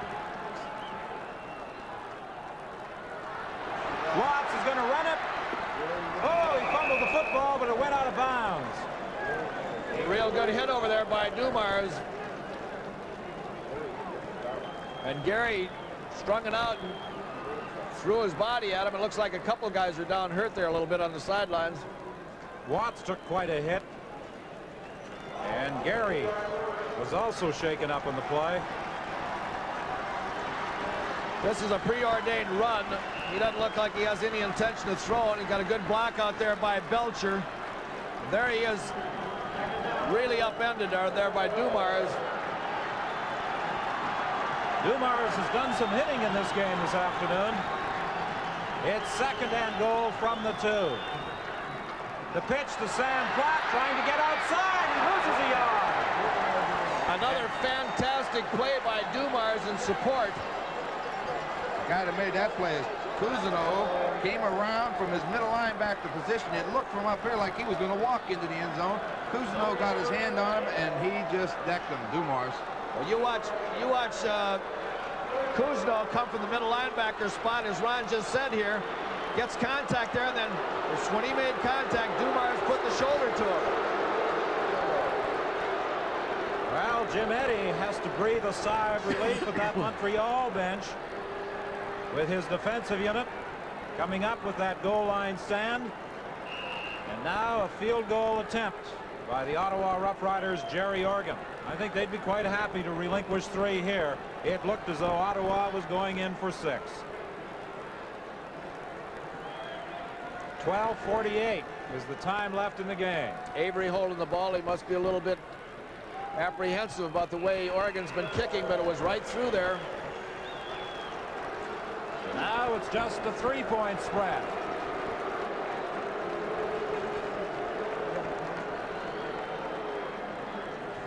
.39 the time left in this football game. The winner will move on to the Eastern Final against Hamilton. Montreal will scrimmage 1st and 10 from the 35 when we return.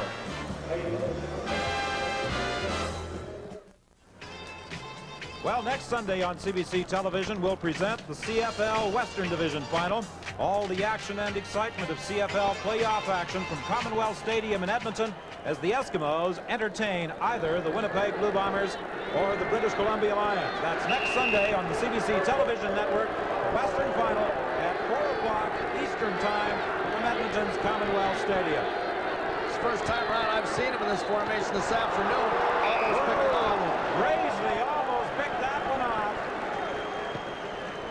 That was 6 if he stepped in front of that one. They're in an ace backfield here with 2 receivers on each side. He just steps out, fakes the quick hitch, and then comes back and looks like he's going to go deep and then comes back again, and the ball's thrown out there, and Graisley is in position where he almost intercepted that ball. Right now, Montreal has got to play for field position if they expect to win this ball game. Move the ball to the middle of the field, kick with them, and get them down in there and hold them. As far as Ottawa is concerned, they've got to hold them down here and get their own field position. 2nd and 10 Montreal. Overstreet up the middle for a gain of about 3, but the Owls will kick it away. Greg Marshall made the tackle. Well, we're looking forward to next Sunday's CFL Western Final. Ron Lancaster, Leo Cahill, John Wells, and I will be there. You'll see that game on CBC television, and then 2 weeks from today, from Olympic Stadium in Montreal, all the excitement of Grey Cup 81. The game itself, plus a 90-minute pregame show. And, of course, during the week, a look at the Grey Cup parade. You'll see all the excitement and participate on CBC television of Grey Cup festivities 1981. Don Sweet preparing to kick on 3rd down. 11:57, the time left in this football game.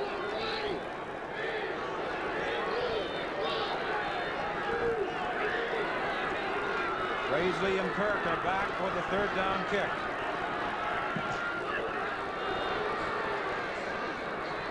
Calvin Kirk trying to get outside, still on his feet. And he spins his way up to the 52. Well, it's going to be interesting now. Starkey is coming in.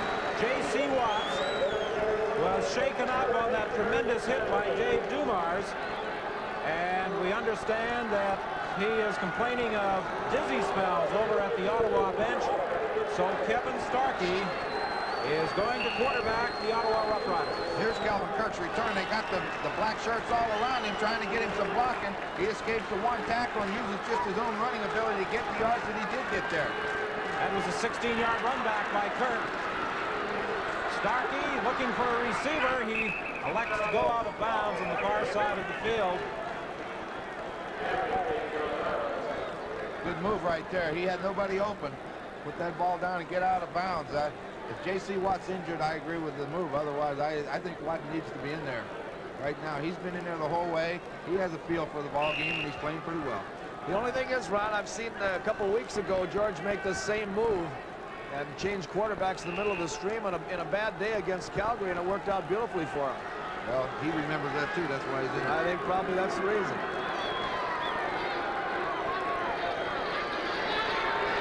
Starkey swinging it out. Penalty flag goes down, and so does Reed, short of the first down at the 50.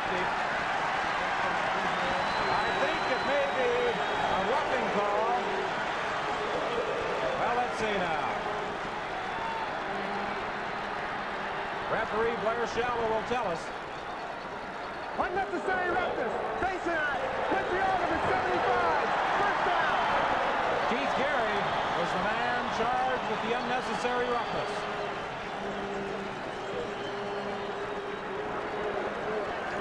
There you see it right there. It was called, I guess, on Keith Gary when he came in there and made the play. It's a bad time to have something like that happen right now. As I said before, field position is going to determine who's going to win this football game. If Ottawa gets close enough, 3 points mean a lot here. That gets them a tie.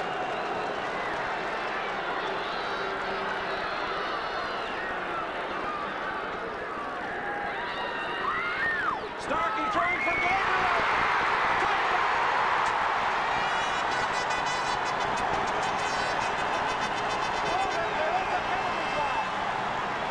There is a penalty flag back at the line of scrimmage.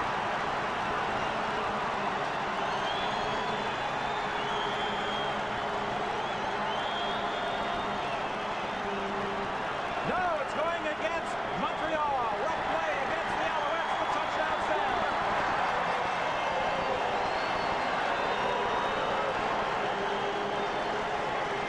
Well, Starkey rolls out. He fakes on the inside to Platt, rolls out with Belcher leading interference right there, and just a beautiful throw and an absolute fantastic catch again by Gabriel.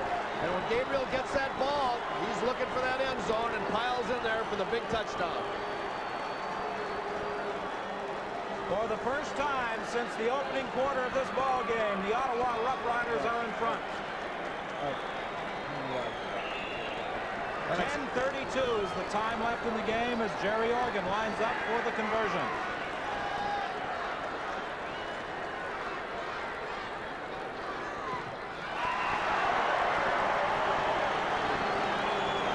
It's 20-16. Watch George Brancano on the sidelines here. He said, yeah. George is saying, I made the right move. Well, that's exactly what happened a couple weeks ago when he put another quarterback in there. It worked out for him. And Ronnie, as you said, he just reflected on that happening for him and working for him. So he said, let's take another chance on it. And George, you know, along with being a good coach, he's got to be one of the luckiest guys I've ever known. Hey, it's better to be lucky than good. You're right. What's the old adage? You have to be lucky to be good and good to be lucky. That's it. Well, as it turned out, great throw by Starkey. Brancano points to his head. A genius. He said, I didn't know I was that smart. Well, the rough play penalty, the roughing the passer, tacked on to the kickoff. So Jerry Organ will hit this ball from the 50 of the Montreal Alouettes. George has put a few miles on that Ottawa bench this afternoon. That's why they don't have any grass over there.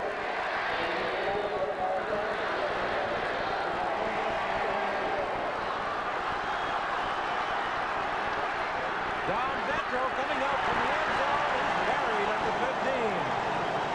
Jim Reed was the man who made the hit. Jim Reed takes all those hits when he carries the ball. He finally got the opportunity to give one back. Well, a lot of times those fullbacks are linebackers. He's coming up inside there and trying to break it, but this is a great hit in there by a collision when you see it right here by Reed. Look at that tackle.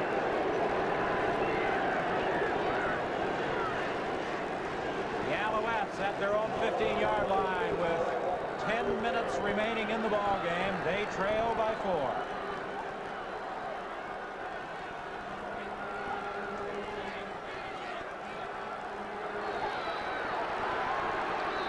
Overstreet gets away from one, trying to get outside, and he'll have a first. No, he won't.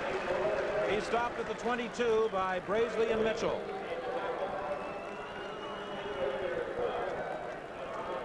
Tell you what I like about that Overstreet in the last couple of games is when you really need something, it looks like he turns it on. I mean, he went with a lot of determination for that first down yardage that time. He's catching the football and just moves away from Brune, who's a pretty tough guy to move away from, then tries to outrun Brazeley on the outside with another man coming in there and trying to close him off. He still tries to make that first down.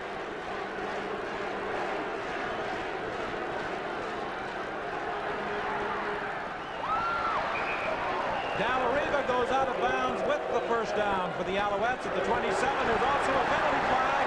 I think it's against Montreal. Oh, boy. With the crowd reaction, I think you're right. I'll tell you, that's a bad break for Montreal right now because they were moving. And that Dalariva, Ron, he knows where those first down markers are, don't he? Holding, Montreal, number 61.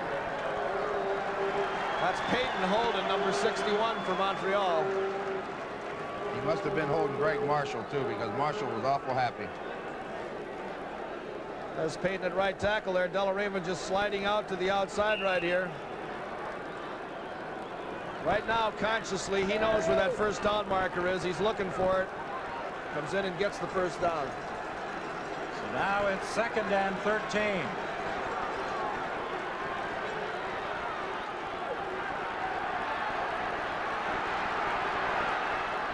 Johnson throwing over the middle, incomplete.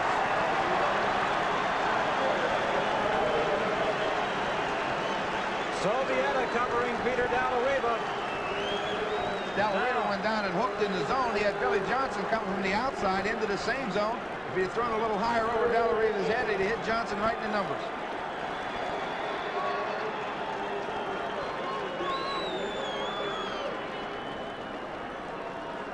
There's what you're talking about right here, Ron. He just throws right in here. And Dalariva normally would catch a ball like that, but he gets 2 hits in the back, one by Sovieta, and he just can't hold on to the football. Don Sweet now kicking from his end zone.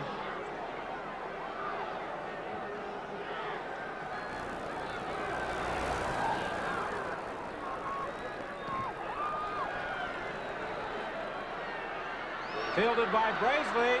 He's downed immediately at the 47. Gene Beliveau was the man who made the tackle. That was a kick of 35 yards by Don Sweet. And for Carl Brazeley, a run back of just a couple of yards. He was shaken up on the play. I'll tell you one thing, Art Darch, our spotter up here, has got to have penetrating eyes to see through that mud on those uniforms. Brazeley gets the punt, starts back inside. He takes a pretty good hit right straight in the thigh, and he hits the deck pretty good. He's having a little bit of trouble walking off the field over there.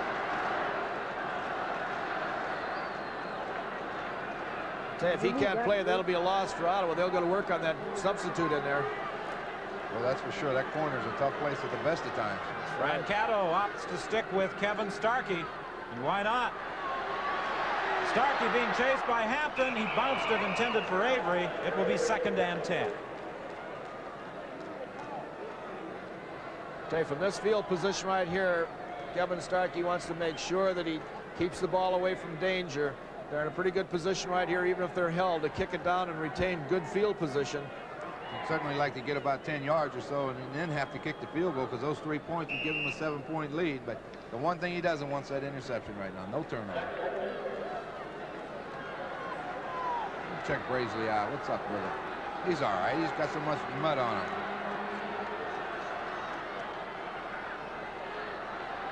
Starkey throwing deep for Kirk. Knocked away. Good defensive play by Marshall. Jimmy Marshall's a good corner. He can play back there. He had good position on Kirk all the way down the field, and Kirk had to be the one to break up the play. Ron, you played with him out in Regina, and I know I had him over in Toronto also, and he's not only a fine football player, he's a very coachable young man, and it was just a great play. I mean, you know, you play run with Kirk down the sidelines, and there's only one guy, and there's 20 yards in between you and the next help. You gotta be big in order to make that play, and he did it. I've seen him do that many times. He's a good one. Well, we've been informed that Carl Brazeley had a lot of that natural turf at Lansdowne Park kicked up into his face, and he had mud in his eye. Here's mud in your eye. Jerry Organ kicking from the 47. He needs a good one here. He needs a good kick. It's the biggest punt of the afternoon right here, as far as Ottawa is concerned. He got a good one, trying to put it out of bounds. He does. Great kick. What were we saying before about Oregon coming through when the chips are down, being an old pro? What a beautiful kick that was. Well, this crowd at Lansdowne Park, a pro-Ottawa Rough Rider crowd, came to life in this fourth quarter. Strong defensive play. And then a good pass from Starkey to Gabriel. Good play by Overstreet. What a catch. That was a desperation pass that time by Johnson, and Overstreet just scooped it. It's plays like this when the ball game is over that you reflect on and say that might have done us a lot of good. Look at that. Reached out there and gloved it, Ron, with one hand and almost broke the seam here. He sure did. He had blockers in front of him. If the one guard hadn't tripped over the good block, they would have made the block on Bruin, and he'd have got a lot of yards. Nice place to get a 5-yard gain down there. 2nd and 5 for Montreal. 7 minutes remaining in the ball game. They'll get a first down here. LaSalle is across the 20 to the 22. Stopped by William Mitchell. Well, if Montreal comes out of this end and goes down and does something, they'll certainly deserve it, because I'll tell you, they had their backs to the wall down there in a very difficult part of the field with these muddy field conditions and everything, and being behind in the ball game. So if they come out of this thing, they deserve to win. Anytime you have a 4-point game in a playoff, that's just what you want. Everything's going to come down to late in the ball game. Two teams of equal ability playing out there today, and who knows what's going to happen in the last 6 minutes now. Been a good game, Ron. First down from the 21. Johnson throwing to the sidelines, incomplete. Sutton was all over Johnson. And it will be 2nd and 10.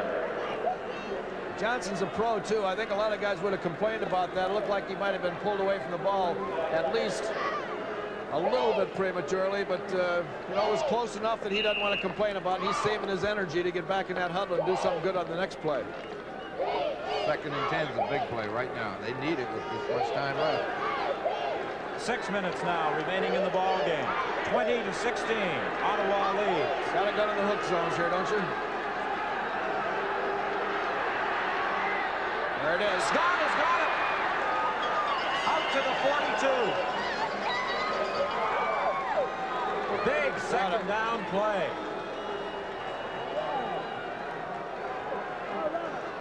Johnson's showing a lot of poise in there. That's the Johnson to Johnson combination in there, but showed a lot of poise in there. Watch that rush come right at him, right down in his face there, and look down in there, and the white shoes just turned to the inside right there. No, it's Scott. I'm sorry, Scott that made the catch in there. But both of them concentrating on each other, knowing how important it was to get that first down and getting it.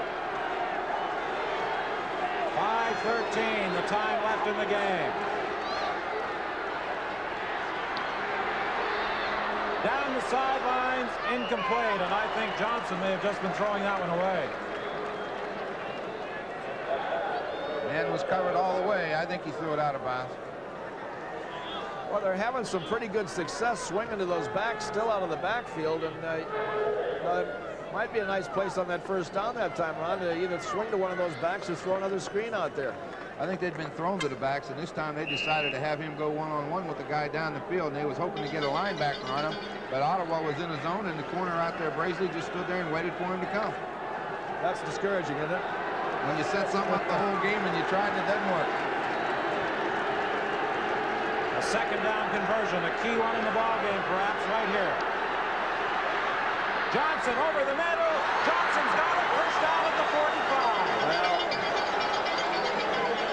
Well, when you think of Johnson & Johnson, you think of first aid supplies, but this might be a rather effective Band-Aid for the Montreal Alouettes. Oh. I'll tell you, he's got a lot of time in here. They did an excellent job with the offensive line there, blocking for him. But look at this concentration down there. You see a lot of passes like that thrown down there. He never saw this one come down because as soon as he threw it, he was thrown down on the ground himself. A gain of 23, 3:59 left in the ball game. First and 10, Montreal at the Ottawa 45. Trying to set up that screen to Overstreet. He fought his way down to the 37. Boy, this has got the markings of a real finish, Ron. He had the blockers in front of him. Ottawa reacted well defensively, just a big collision, and Overstreet just kind of with his overpowering running got through for some yardage. That was kind of shades of last week when they threw that same screen pass against the same team, and he busted in there and scored a touchdown. Roland Mangold got out and made a good block for him that time on Larry Brune, but there was a heck of a collision in there. Second and 3. The Alouettes in that short yardage offense. Overstreet breaks one tackle. Takes on another tackler. Keeps on going. What a job by Overstreet. That's the play of the game right there, I think, as far as I'm concerned. He needed it. He had to get it, and he busted 2 tackles, stayed on his feet, and got it. Now, that's what we've been talking about. 2:56 the time left in the game. We'll be back with the Montreal first down play after this. That was only an 8-yard run by David Overstreet, but I'm going to suggest that might be the best run of the season by this much maligned back. He just hits in here and he knows he's met head on there. I don't get the number right there, but he breaks the tackle there. He breaks another tackle and runs over the top of, I think, Brune, and makes that first down. What a big play at this time of the game. You saw the reaction of Keith Gary at the bench. It's first and 10, Montreal at the 30. LaSalle fighting down to the 22-yard line. Now what do you do here, Ron? Do you stay on the ground? Do you go short with your passing game and try to play for the 3 points, or do you go for the big one and try to score? Here's LaSalle right here going off tackle, using his eyes well and turning it upfield, making sure that he's holding onto that ball. I'll tell you what, Leo, I think you run the football again. They've got something going. They've made some big catches downfield for him to keep drives alive. Both Scott and Billy Johnson made them. That time they got 8 yards on first down. You've got to get that first down. This is the time you test that offensive line. Let's get them out of there. All right, let's see what they're going to do here. Short yardage offense again. Overstreet will be close. Glassford made the tackle. George Brancato heads for the ice bucket again. If they go by the sticks, they're about not quite a half a yard short, maybe 2 feet short here. There's only one play here. Down blocking there on the left side. Hole opens up right there, and he stays on his feet pretty well. It's a good reaction by Glassford, though, to make that tackle. John Glassford made a big play because it looked like he had a lot of room. That's right. This could be the big You got play a quarterback sneak this. You got to just go in there and get it yourself. No, they didn't make it. They did not make it. What an offensive play by the Ottawa Roughriders. They tried to go with David Overstreet. I'm inclined to agree with you, Leo. I think Johnson should have taken it himself. You just can't make an exchange right here at this stage of the ball game. You got to go. There's Glassford that makes the play from his middle linebacker spot. That's the biggest play for him all year. That's a great play for him. That could be the biggest play of his career, and that's unbelievable for a guy that's never been in the middle. And boy, he came through there, and he really stuck him. Ron, you got a quarterback sneak that one, even if your name is Lancaster. You got a quarterback sneak that one. You got to get it. 1:56 left in the ball game. Ottawa staying on the ground. They get maybe half a yard. David Overstreet, who made such a vital run. Well, it certainly wasn't his fault. He didn't have a chance to even get to the line of scrimmage. Glassford just came right up in the middle there and penetrated and made the tackle 3 yards into the backfield. Ottawa trying to use as much time as possible on that clock. Seconds ticking away. 1:40 now left in the game. Boy, I'm surprised to see this. I am absolutely shocked. For Kurt, he can't catch up with it. That's not a bad play, Leo. I mean, I know you disagree with it, but you're going to throw the ball far enough downfield to a one-on-one situation. He's threw the ball farther than Oregon has punted it today. If it's intercepted, they got him down deep, but you take the chance. All right, let me ask you. Now, Brancato doesn't like it either. Well, let me ask you. So far, I'm 0 for 2. Yeah, well, let me ask you this, Coach. What if it's intercepted and the guy breaks away from the guy that's trying to be catching the ball and has his back turned to him and runs it back about 40 yards? You never think negatively. It's got to be positive. You know he can beat him. Yeah, well, they're going to get another chance, it looks like, here. You also must remember the clock stops with that incomplete pass. I'm wrong. Okay, okay.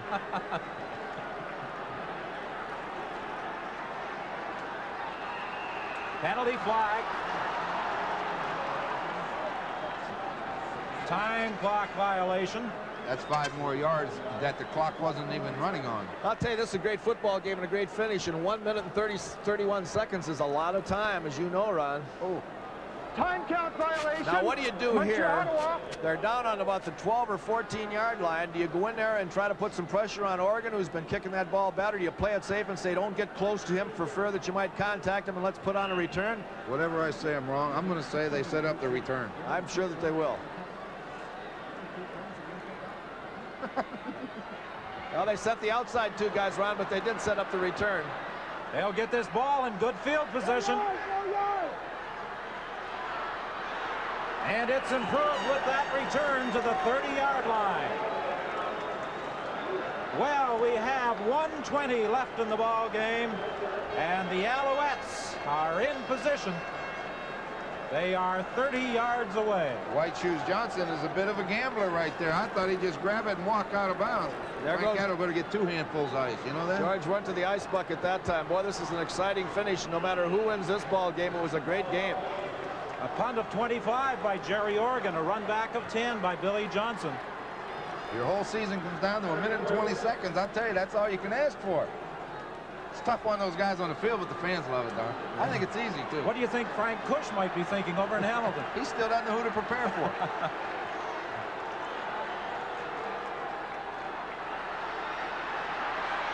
Over the middle, big catch, no! The ball is fumbled by Scott. They get it back. They get it back. It's caught and recovered. There's no question he had it long enough.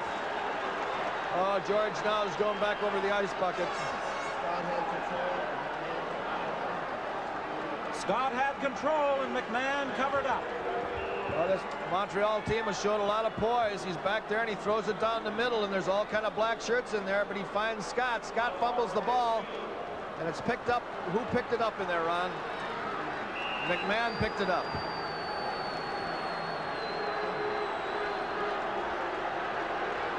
Well, that was a big recovery right there.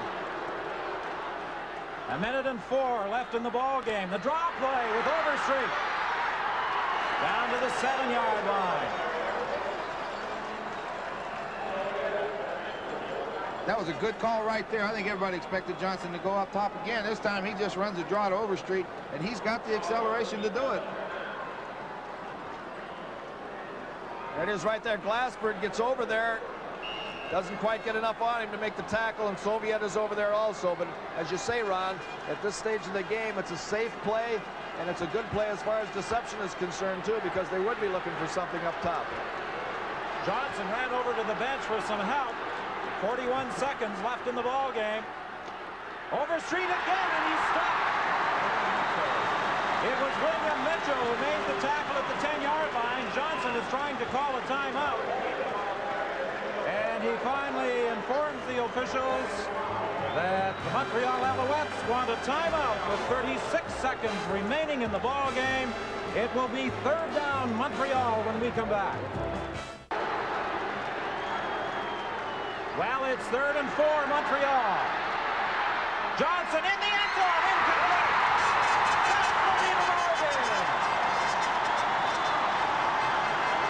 And is that man excited at the Ottawa bench?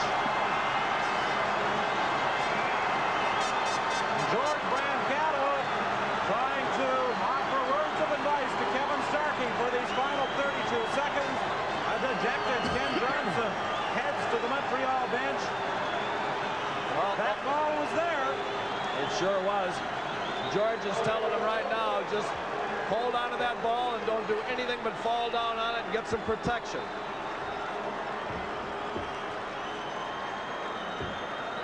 This is the play that ends the season right here. He gets back and he puts it right in there in the end zone, and we can't see it right there, but he had...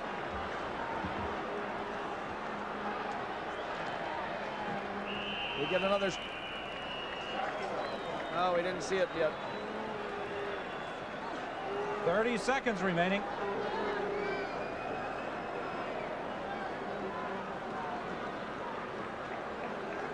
Well, it's a ball that could have been caught, but he was certainly jostled in there by about 3 different people.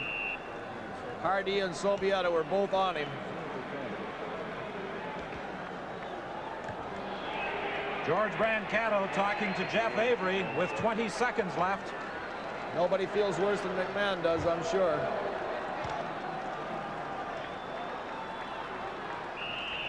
"11 seconds remain now.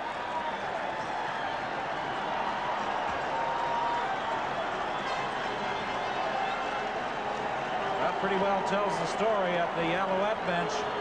There's nothing worse than that feeling right there, Don. You're sitting on the sidelines, 10 seconds left. There's nothing you can do about it, and the clock's running.